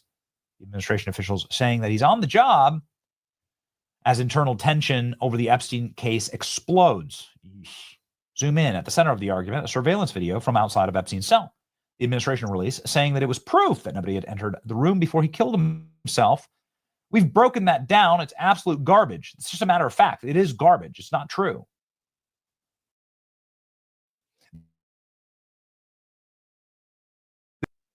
Even here, this reporting is wrong. Even the tier block. It's just an entry to the floor where Epstein was kept. You don't even see the door of Epstein's tier, much less Epstein's door. You don't see anything having to do with Epstein at all. So that nobody even tried to explain. Listen, if there's an explanation, then give it to us. But there was no explanation. And the one that we got from Pam Bondi was insane. We just delete minutes all the time. Well, that seems wrong. Shouldn't that be something that we fix? There's just minutes deleted all the time. There were people coming and going. Nobody explained that. In the video, there are at least 7 people that come in and out of the floor. Nobody explains who they are. Nobody names them. Nobody says whether they're supposed to be there. The whole thing's a nightmare. When you actually study the video, I think they weren't counting on people, on autists, studying the video. We sure did. The 10-hour video had been widely called Missing Minute, fueling conspiracy theories about a cover-up. The Missing Minute, authorities say, stemmed from an old surveillance recording system that goes down every day at midnight to reset anew. Seems like a bad system, but at the very least, prove to us that it happens every single night. Couldn't you show us footage of dozens of nights and say, hey, this just happens every night. Don't worry about it. Like a friendly podcast, before President Trump appointed him to lead the FBI, found the video and touted it privately as proof that Epstein did not and had not been murdered. That conclusion, shared by FBI Director Kash Patel and other conspiracy theorists, turned insiders, angered many Trump MAGA-based criticisms, as Axios first reported and released the video and related memo. After the video's missing minute was discovered, Bongino was blamed internally for the oversight, according to 3 sources. 2 sources familiar with Bongino's position said that he was increasingly displeased with Bondi's handling of the Epstein case because she had publicly overpromised and underdelivered on disclosures, the Epstein client list. Let me just say this. That's correct. I know some of these things to be true. Some of these things I think we're going to have to depend on other reporting. But I know this to be true because I've called the FBI and I've called the DOJ and I've called the White House. And I've spoken with people who have the impeccable credentials on this stuff. And people are not happy with how this has been handled. And the reality of this in particular, this isn't the same for everything, but for this in particular, all of the evidence is at Maine Justice. The evidence of the Epstein case lies within Maine Justice, lies within the Southern District of New York. The FBI has virtually nothing because the FBI, they're an intelligence agency that turns over all their evidence for prosecutions. They were going to prosecute Epstein, prosecute Ghislaine Maxwell. They turned it all over. That is the system. That is the process, whether you like it or not. And so people are very frustrated at the timing of all of this. It all stems from Maine Justice. It comes from Maine Justice. And then an insane memo saying that, hey, there's nothing to see here, move on. That was unsigned. It was released and leaked for some reason to Axios. I don't get it. I don't get it, man. I don't get it. Now Axios up with this story. 2 sources familiar with Bongino's position say he was increasingly displeased with Bondi's handling of Epstein. She had publicly overpromised and underdelivered. That's right. That's what I've heard as well. That's what my sources have told me as well. That they're frustrated about the rollout, but especially all the media hits talking about it and talking about binders on my desk and files on my desk and thousands of videos. The intrigue. MAGA influencer Laura Loomer, a Bondi critic, wrote on Friday that Bongino and Patel were furious the way that Bondi had handled the case. Some Trump advisors had criticized Bondi, but Trump loves Pam and thinks she's great, a senior White House official said. Those witnessing the Wednesday clash between Bondi and Bongino in the White House were Patel, Chief of Staff Susie Wiles, and Taylor Bundowich, Deputy Chief of Staff. During the meeting, Bongino was confronted about a News Nation article that said he and Patel had wanted more information released about Epstein, but were held back. Bongino denied leaking that idea. Pam said her piece, Dan said his piece, and it didn't end on friendly terms, one person briefed on the heated discussion said. Bongino left very angry. Fact is that Dan was for releasing the information with the video and had no problem until he got heat online, senior administration official said. Bongino found the video, missing minute. He vouched for it after a thorough review. He said that this would be the end of the matter. When that didn't work, he lost his mind and ran out of D.C., according to a source. Said a pro-Bongino source, Dan is not the bad guy here. He shouldn't take the fall. Yikes. This is what we always feared would happen. As we have said many times, we are friends with these individuals. Some of the clips of these individuals that have gone so viral lately are from our show. We don't want to see the meltdown. We don't want to see the blow up. This is what happens when you do things incorrectly. You have the contagion like this. And this is what happens when you do stuff with. This is the fallout. The team was working really well, and then when you have a catastrophic nightmare like this with the base, that could cost. I'm not going to enumerate it. It could just cost people a lot, right? When you're seen, when you are perceived to be lying by the base, bad. The blowup involving Trump senior law enforcement officials showed just how much the administration has been rocked by his handling of the Epstein case. At different times, Bondi, Bongino, Patel each have complained to others that they were being unfairly blamed for the Epstein flat and hung out to dry. Bongino, former Secret Service agent, joined the administration, gaining prominence as a conservative podcast for regular appearances on Fox News. Deputy Attorney General Todd Blanche has decided to weigh in on all of this, saying, we all worked closely together on the memo. All of us signed off on the contents of the memo and the conclusion of the memo, which is an insane thing to say, given the fact that it's not signed, which I still can't get over. So here's that commentary. This is Todd Blanche. Seems like a totally upstanding dude. Met him a couple times. Nice guy. He was a great defender of Donald Trump. All right. Great defender of Donald Trump in all those trials. I work closely with Cash and Bongino on the FBI memo regarding the Epstein files. All of us signed off on the contents of the memo and conclusion of the memo, and the suggestion that there's daylight between the FBI and the DOJ leadership of the memo's composition is patently false. Says Todd Blanche coming out. He's cooking on a ratio on this one. Viva. I say this with utmost respect without any snark or sass. The entire confusion stems from the fact that literally nobody signed it. It's undated and unsigned. Is it even legal, right? If it's an undated, unsigned memo. Nor did anybody take the responsibility for it. It was leaked and quietly uploaded to a DOJ website the next day. That is specifically the origin of all the confusion and controversy. Other than Carolyn Levitt's brief comment on the memo, nobody has even assumed authorship of it or presented it officially. It's such a bizarre point. People hypothesizing that the memo was fake, right? Perhaps a press conference to discuss this and its finding. Instead of letting all these little things fester and go viral, how come nobody signed their name into the memo, right? My sources at the FBI wanted to release more information about Jeffrey Epstein and Bondi. DOJ said no, and this caused tension between Bondi, Cash, and Bongino. Asking for transparency isn't difficult, says Loomer. Blondie is literally blowing up the Trump administration by concealing information, spending time on Fox News lying with MAGA base and releasing contradictory statements. There is information that can be released to the public, and the public wants to see it.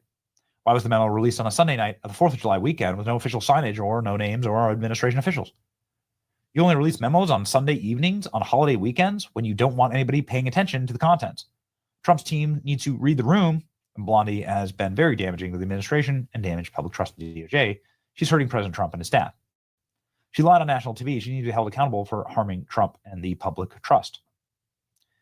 Well, this is all the news, man. That FBI, that Dan Bongino walked off the job. And this is now confirmed. Let's just see here. Yeah, tired of this. I'm getting the fuck out of here. That this is true, according to 4 sources familiar. I've called my sources, and they are not answering. Wow. I think I can tell you why. When you have, I mean, look, they're not answering because it's true. It would be my experience is that they don't answer. Laura Loomer here. Let's see, when was this published? 10 a.m. today. This was published, this Axios article, also published today. Let's see if there's a dateline here. Developing story will be updated. Okay. All right. Published 28 minutes ago. There you go. Okay. So it looks like Laura Loomer might have had the scoop here. Wow. I'm just trying to give credit where credit is due. So Cash Bongino's and Bongino out. are livid with AG Pambondi over DOJ memo and lack of transparency regarding Epstein files. Sources tell me Bongino is taking the day off work today, and there's now speculation as to whether he will return to his job at the FBI with disgust of Blondy's lack of transparency in handling the Epstein files. Pam Bondi has brought total embarrassment to President Trump. Cash Patel lied to the American people. I'm told Cash and Bongino are furious. The blowback this has caused, lack of transparency. I mean, that's just a matter of fact. No matter who you blame in all this, this has caused a crisis of confidence inside of federal law enforcement, which is sad because I believe that they really want, that this team really wanted to restore confidence in federal law enforcement. They would have taken this job if they didn't. I'm told Cash and Bongino are furious at the blowback. Cash and Dan should call for Blondie's public resignation, save themselves, and also push for full transparency of the Epstein files. This is an issue that the American people care deeply about, and somebody needs to be fired for this. Trump should just fire her. She shouldn't give her the courtesy of resigning. This is Laura Loomer. No fan of Pam Bondi, obviously, and we already knew this. And again, I've read to you the full statement from Todd Blanchard. They're imploding. This is what they say in response to this reporting. Axios says they have 4 sources. Axios is up with an article here, Laura Loomer, up at 10 a.m. this morning with what seems to be the exact same sourcing, like what seems to be people saying the same thing. Like they're being roadblocked. Which is a strong argument. They can't do for this anything. to be true.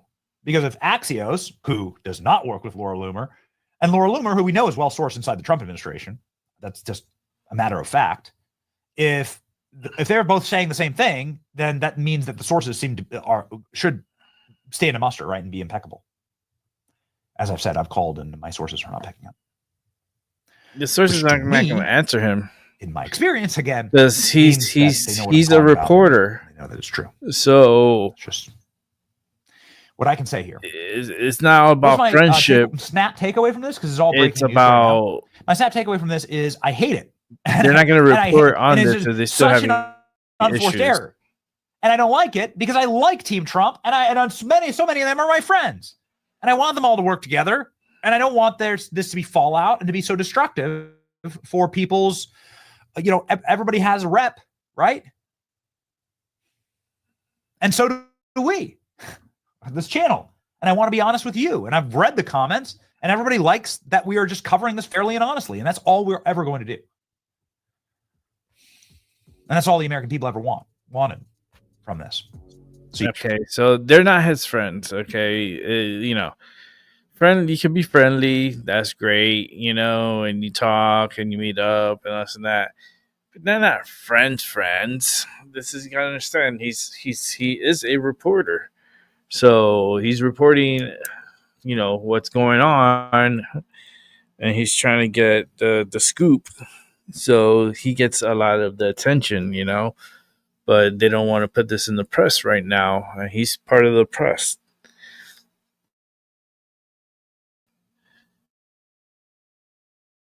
That's a development, That's something that's pretty wild. I mean, yeah, it is pretty wild. Let's check out this story here. Let me set it up.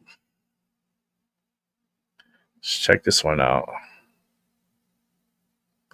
Kick it off with the hot topic of the hour. The Trump administration takes the next step in preserving taxpayer money for American citizens going to illegal aliens. The Department of Health and Human Services restricting illegals from 13 public programs, including the popular Head Start early childhood education and nutrition program that aimed at low-income families. HHS Secretary Robert F. Kennedy Jr. says this: for too long, the government has diverted hardworking American tax dollars to incentivize illegal immigration. Today's action changes that. It restores integrity to federal social programs, enforces the rule of law, and protects vital resources for the American citizenry. Other departments include education, agriculture, labor, and justice. The administration restricting access to things like free tuition, federally funded food programs, workforce development grants, and other federal loopholes, all giving illegal migrants and illegal immigrants taxpayer-funded benefits. John, the issue here is not that you don't want to be good to everybody, but it's taking away resources from American citizens. You know, that's right. And let's not forget, we do have sanctuary cities. And I believe that if the sanctuary cities or even sanctuary states are upset about this, well, they should go ahead and take over the funding of these various social welfare programs. And moreover, you had a lot of, high income people that thought this was a great idea. Illegal immigration. These would be high income people who normally vote Democratic. Well, they could go ahead and lend more support to those charities that supply funds to illegal aliens. Yeah, exactly. And your thoughts, Tiana? Maria, I know we're still taking a victory lap over the big, beautiful bill, but Republicans and President Trump have expressed openness to taking a second stab. An obvious case would be welfare to non-citizens, right? The Cato Foundation, which is obviously very pro-open borders, they concede that building a wall around the welfare state, banning non-citizens from federally funded welfare would generate over $1 trillion of revenue over the decade. And we know that these things are fungible. It's why Gavin Newsom is apoplectic about the big, beautiful bill, because they use those federal funds to offset the fact that they blew a $3 billion hole in California's budget in order to give Medicaid to illegal aliens. Kudos to President Trump. Good point. Meanwhile, Tiana, a federal judge in New Hampshire, issued a preliminary injunction to block the president's ban on birthright citizenship by certifying a class action lawsuit. The order includes a 7-day stay to allow for appeal. The White House is slamming the move, saying that this judge's decision disregards the rule of law by abusing class action certification procedures. The Trump administration will be fighting vigorously against the attempts of these rogue district court judges to impede the policies President Trump was elected to implement. I mean, Tiana, didn't we just have the ruling on these injunctions and not being able to have this apply nationally? Yeah, I wouldn't be surprised if SCOTUS weighs in quickly. Look, Maria, the lawfare hasn't ended. It's just changed jurisdictions and methods. The fact is, if the federal judiciary wants to make itself irrelevant, this is a pretty fast way of doing it. Yeah. What do you think, John? Well, I think, let's face it, a lot of these aliens were not supposed to be here in the first place. They lawless entry into the United States. And now they want to go ahead and get the benefit of citizenship for the children that are born in this country. Give me a break. If you don't stand up and put a stop to this, this will never end. Wow. This is wild. Well, at least they could get that program under control. That's probably what they need to do. Because all these illegals taking advantage and bleeding out the system. Like bleeding it out. And what a way to kick in the ass to the American taxpayers that bust their ass working, and you have these illegals coming and just grabbing all the benefits and all the money that we put into the system, and yet they came like a locust and started eating up the system. It's so wrong. It's I don't know what putting them back home, sending them back. The kids are not going to be able to go to school anymore. They can't go to Head Start. So your 4 or 5-year-old can't go to school. So they're gonna have to go back home. At the end of the day, they gotta go back. And if they voluntarily go back, each individual, let's say we have a family of 4, you, your husband, and 2 kids, right?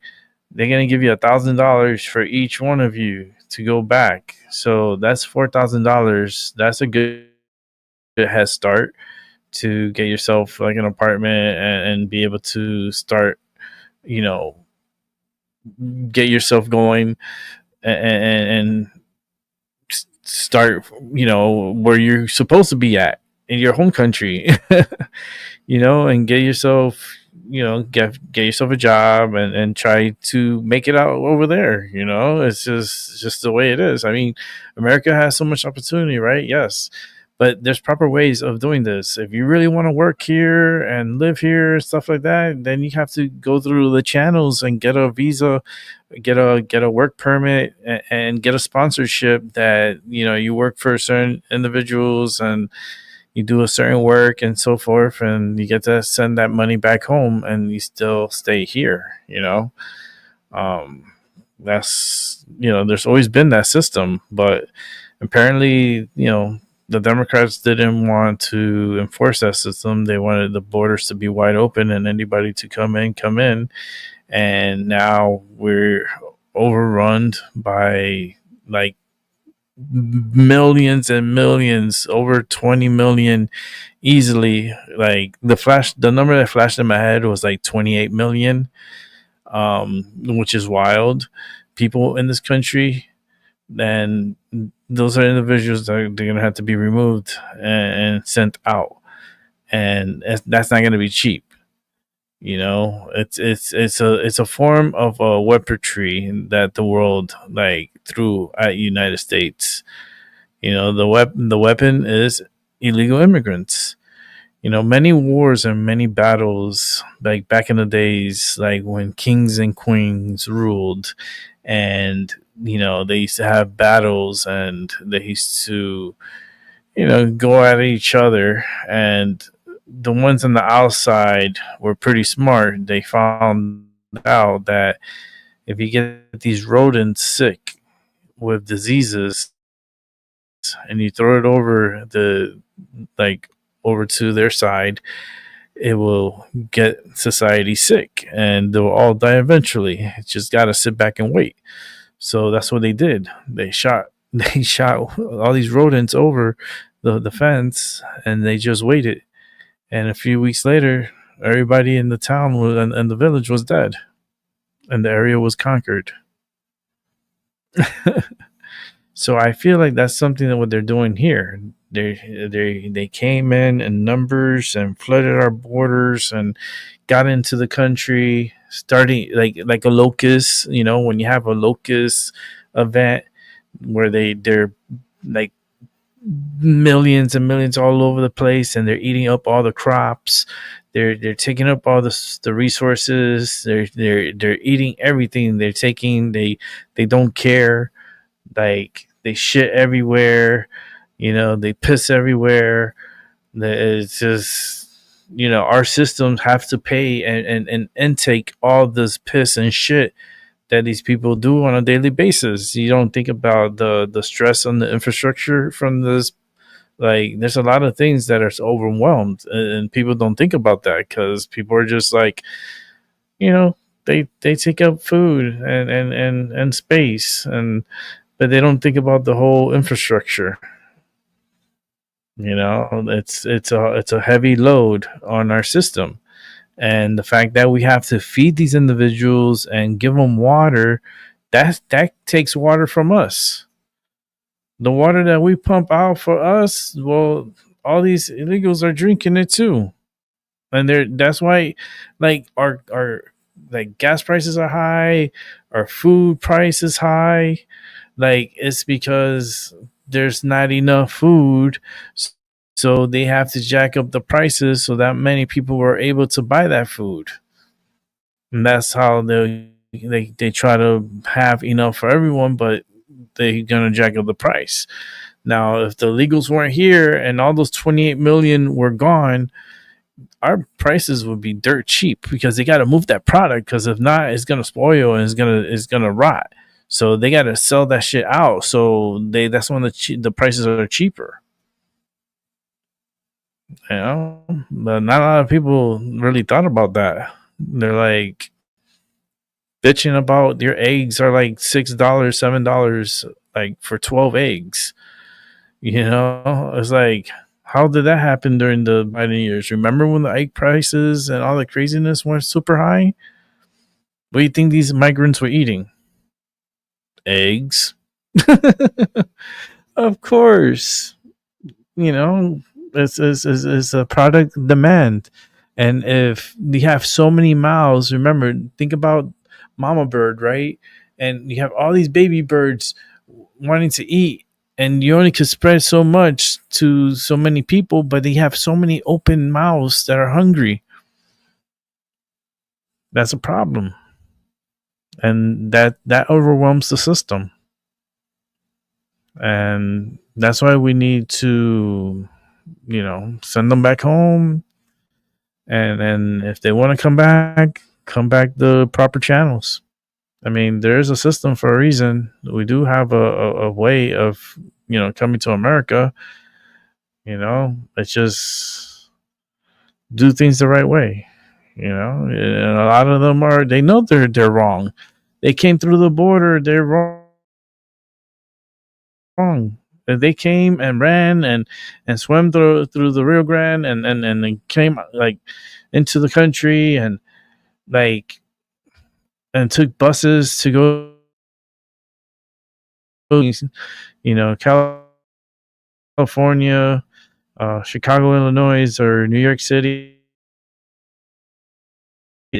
EBT cards that had like $5,000 in food and cash. They had cash assistance on their cards too. Free shoes, free like everything, jackets, like better jackets than I wear. I'm like, I gotta work, like I gotta bust my ass saving all this money just to buy a fucking jacket, and then they're just giving all these fancy illegals, and I'm like, how does that make sense? Help me make it make sense.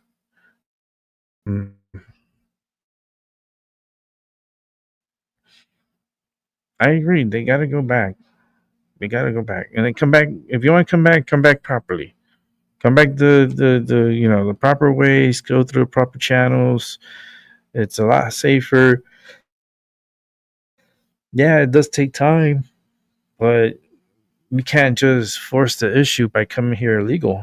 And this is not only goes here for the United States. This goes for everyone around the world.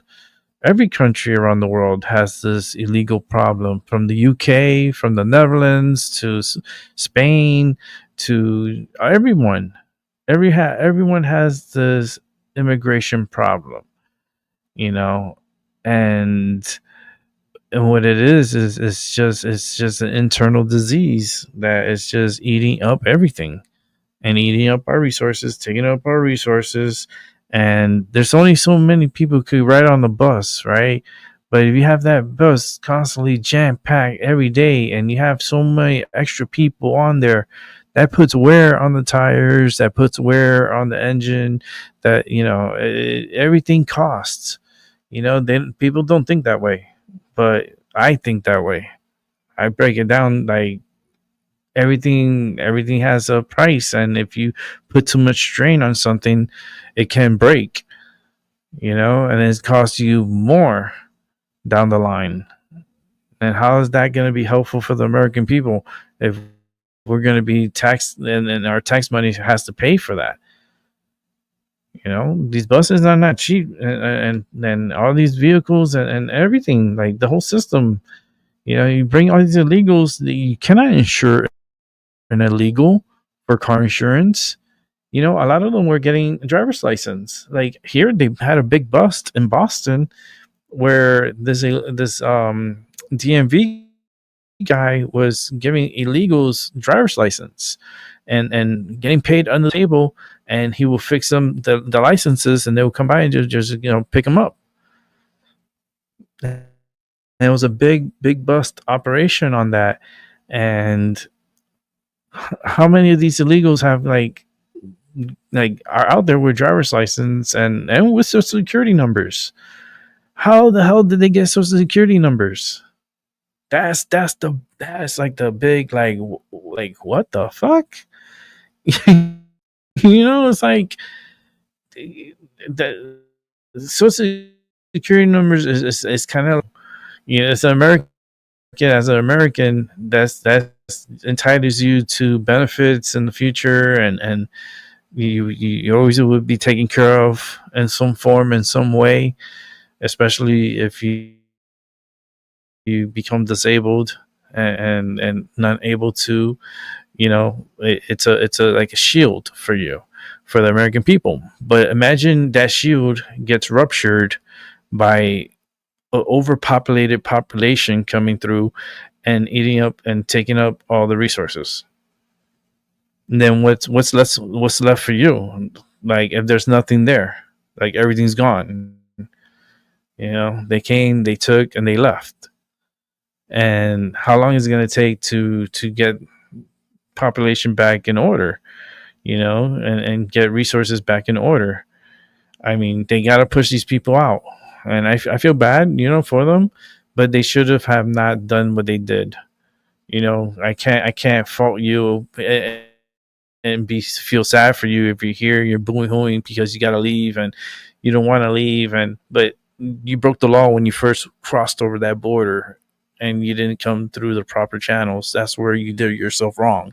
So everything you did after that, I don't care, because it's all wrong. You did everything the wrong way. So it's kind of like, fuck your feelings, come back the right way, and you gotta go.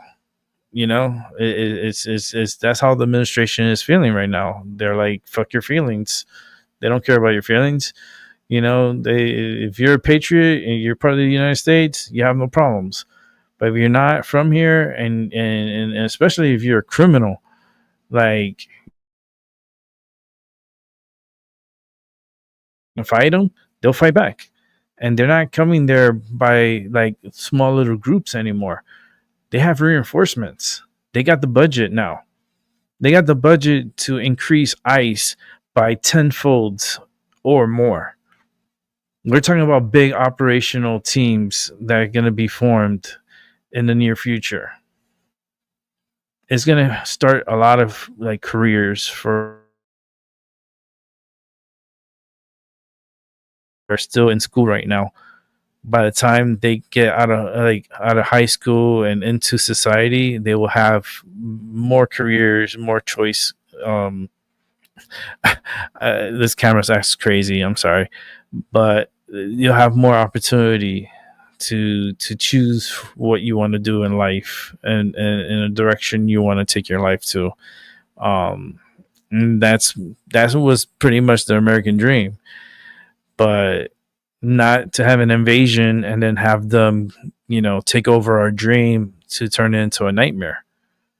That's not nice. That's not nice. I'm sorry.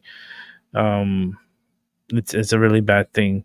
So let's take a look at this last story, and then I'm gonna break off and call it a day. I did 2 hours. I said I was only gonna do an hour, so you got an extra hour from me. So let's take a look at this last story, and then we'll wrap up the show. Here we go. In California, where mass ICE raids blasted tear gas at demonstrators, and some protesters fought back with rocks. They tried to stop arrests. The Department of Homeland Security defended these raids in a statement. You see it right here. Quote, our brave officers will wait a continue minute to enforce the law. Hold on, let me hit pause. Let me make sure I have a good setting here. Okay, so ICE raided a marijuana facility, marijuana like grow plant, I guess, and they had illegals in there. Okay, I think I know the story. And what happened was they went in there looking for certain people, and they ran across minors that are working. And we're talking about kids. We're not talking about 16, 17-year-olds. No, we're talking about like 9, 10-year-old kids. working in a marijuana factory, like a marijuana facility. Like, help me make that make sense. I'm so for the U.S. Department of Homeland Security for going after these. I mean, I smoke marijuana. I want to make sure my medicine is properly made, is not made by illegals. You know what I mean? Because they can like mess with the medicine and actually make it toxic for those that who smoke.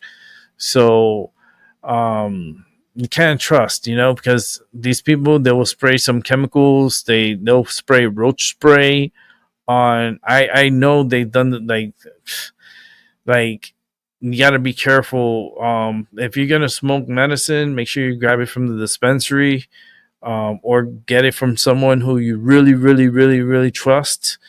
Can't just be anyone from the street, because they'll sell you something that's laced, and they could lace it with fentanyl. They could lace it with like roach spray. Like, yeah, and yeah, you feel the high and all this and that, but then your heart start racing, and then you get panic attack because you're acting like the roach when it gets sprayed on, and you're doing like one of like these, and you're feeling like you're having a panic attack. And it's because of the fucking chemicals that it has on the marijuana, because it's you're going through that process just like the roaches. When you spray Raid on a roach, what do you think it's gonna do? It's gonna fucking dance the lambada. It's gonna go like this, and it's gonna be like it's fighting for its like, and it's poisoning, and it poisons them, and then they die. You don't think many people out there now don't die on a daily basis because of laced marijuana, especially laced with fentanyl? It's a big problem that has not been talked about so much in the media. Media is too busy with the big fish, but there's other fish to fry. And I think the marijuana industry, needs to be truly looked at and more regulated, and more inspections, and more like, I'll feel more comfortable, because right now I just feel like the medicine is not as good. I feel like it could be better. It's just I don't know how the process is with the state and so forth, and how they do things, but I just feel like when I used to grow my medicine, my shit tasted like delicious. My stuff was like fire. It was so good. And I'm debating, whether to grow a plant myself and just smoke from my own supply.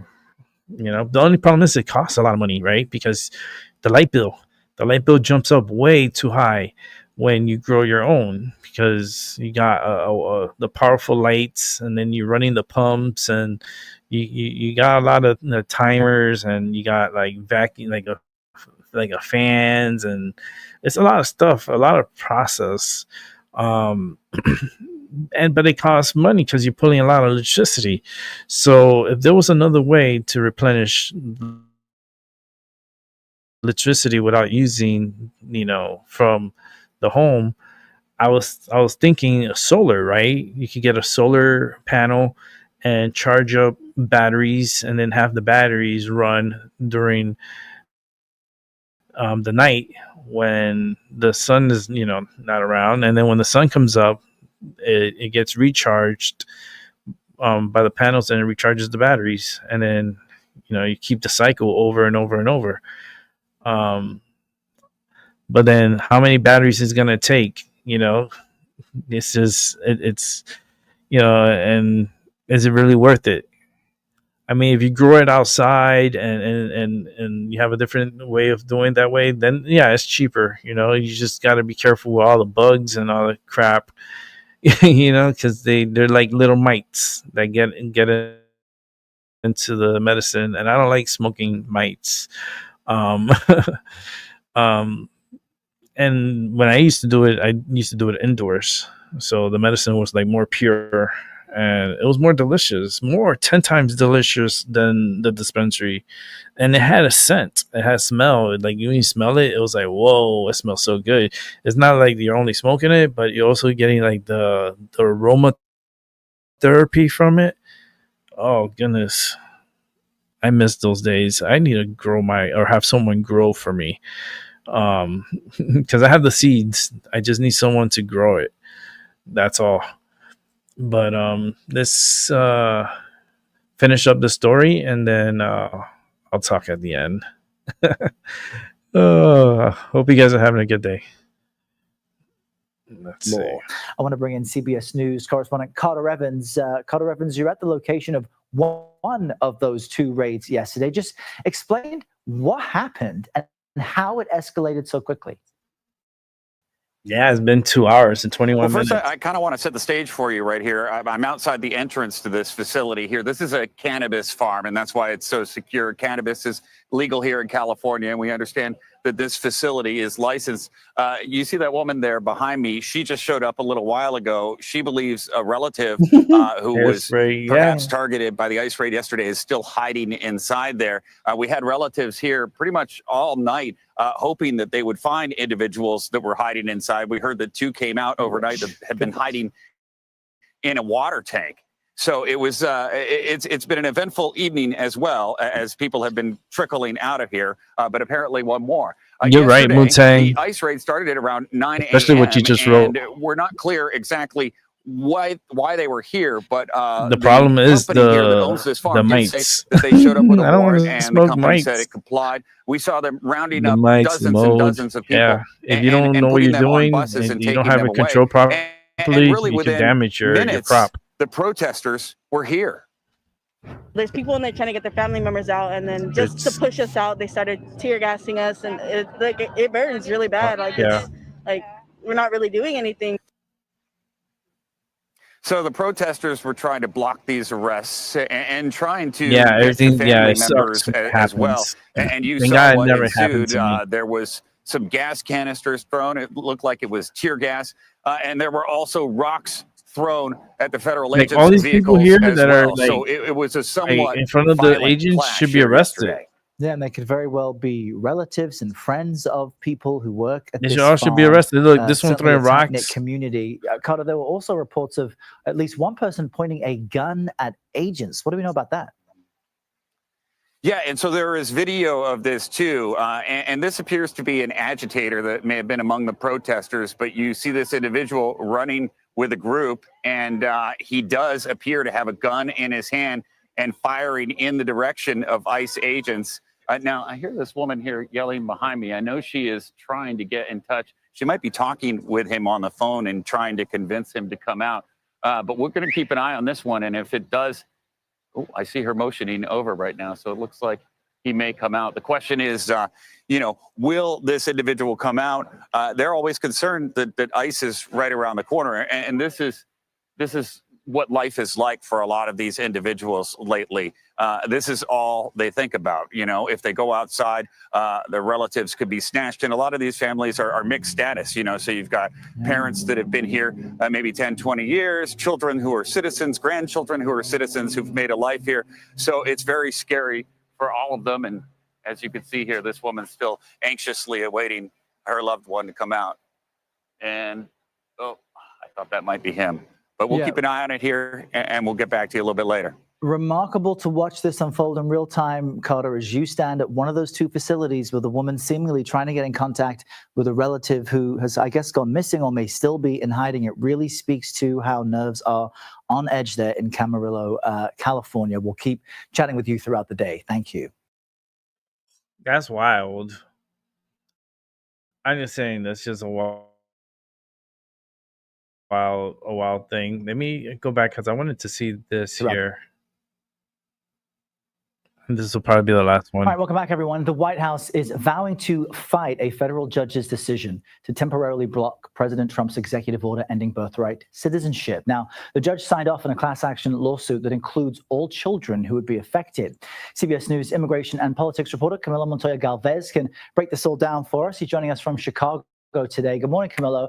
So last month, the Supreme Court limited the power of district judges to block nationwide. Can you explain what this decision means? Yeah, the coconut for the shavings future are of good. birthright The citizenship? coconut, yeah, the coconut. Good morning, Errol. I Yes, agree. The while the coconut U.S. Supreme fibers. Court narrowed the ability for federal The judges husk to part. block nationwide policies from the executive branch, it also left the door open, importantly, to nationwide rulings from federal district court judges based on class action lawsuits of similarly situated people suing the government over certain policies, including on immigration. And this is what happened here in this case. A federal judge in New Hampshire has approved a class certification for newborn babies who would be affected by the president's bid to upend the longstanding interpretation of birthright citizenship by denying it to the children of people who are here illegally or on temporary visas. And that means that it has the same effect as a nationwide injunction blocking federal agencies from enforcing the president's proclamation across the board. However, this ruling is stayed for 7 days to give the Justice Department time to appeal, Errol. So we should expect a swift appeal from the Justice Department and the Trump administration. But make no mistake, if this proclamation does get approved by the courts, it would have sweeping implications. 250,000 babies are estimated to be born in the U.S. each year to undocumented individuals or to people who are here on temporary visas, Errol. Wow. So truly high stakes with this decision. We know the administration is unhappy with the judge, calling them an activist judge. So we'll, of course, continue to track all of this. Camillo, thank you. Wow, that's wild. That's wild. But it is what it is. This is the world we're living in. It's a very unique world. That's for damn sure. We'll see this is just the beginning too. Oh my God, we're still we got 3.5 more years of Trump. So we're just in the first 6 months, 7 months of Trump. Actually, 6 months. So we still got 6 more months just for the first year. This is only going to get wilder. Just get ready for the ride, because it's not only the United States. This is a worldwide problem. So I tell you right now, just enjoy life. Go back to nature. Take care of yourself to the best of your capability. Stay safe. Have a good morning, good afternoon, and good night wherever you're at.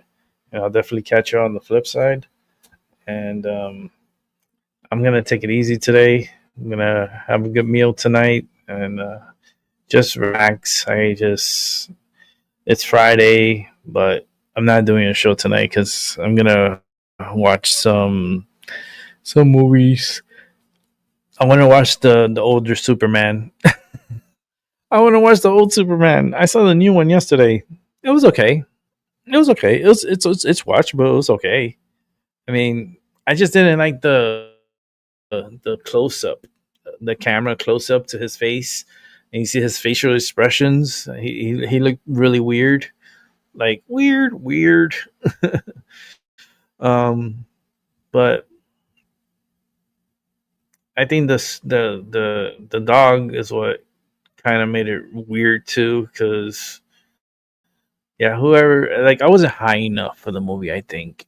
I mean, Superman was high because he was flying all over the place, but I wasn't high enough to watch it. I should have smoked at least 2 joints back to back, hit it hard to the head, and then go watch the movie.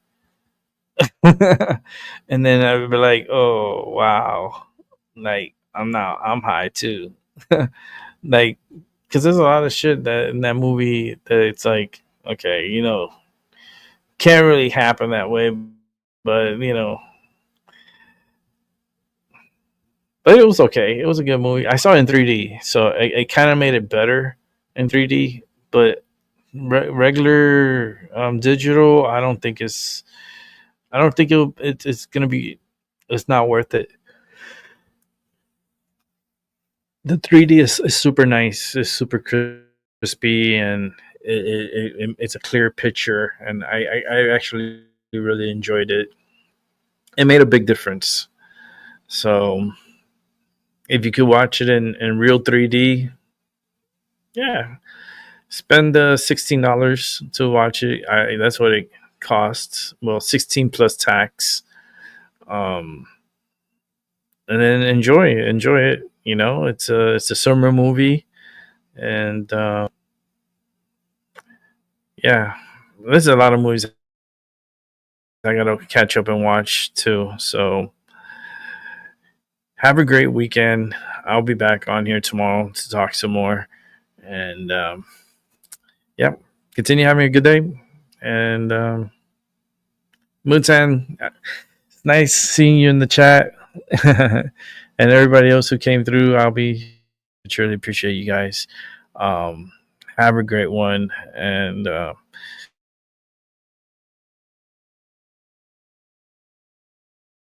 that's all I gotta say. If you have my Discord, if not, is my mind over your matter on Discord. So I'm done. I'm done. I'm tired. All right, take care. Peace.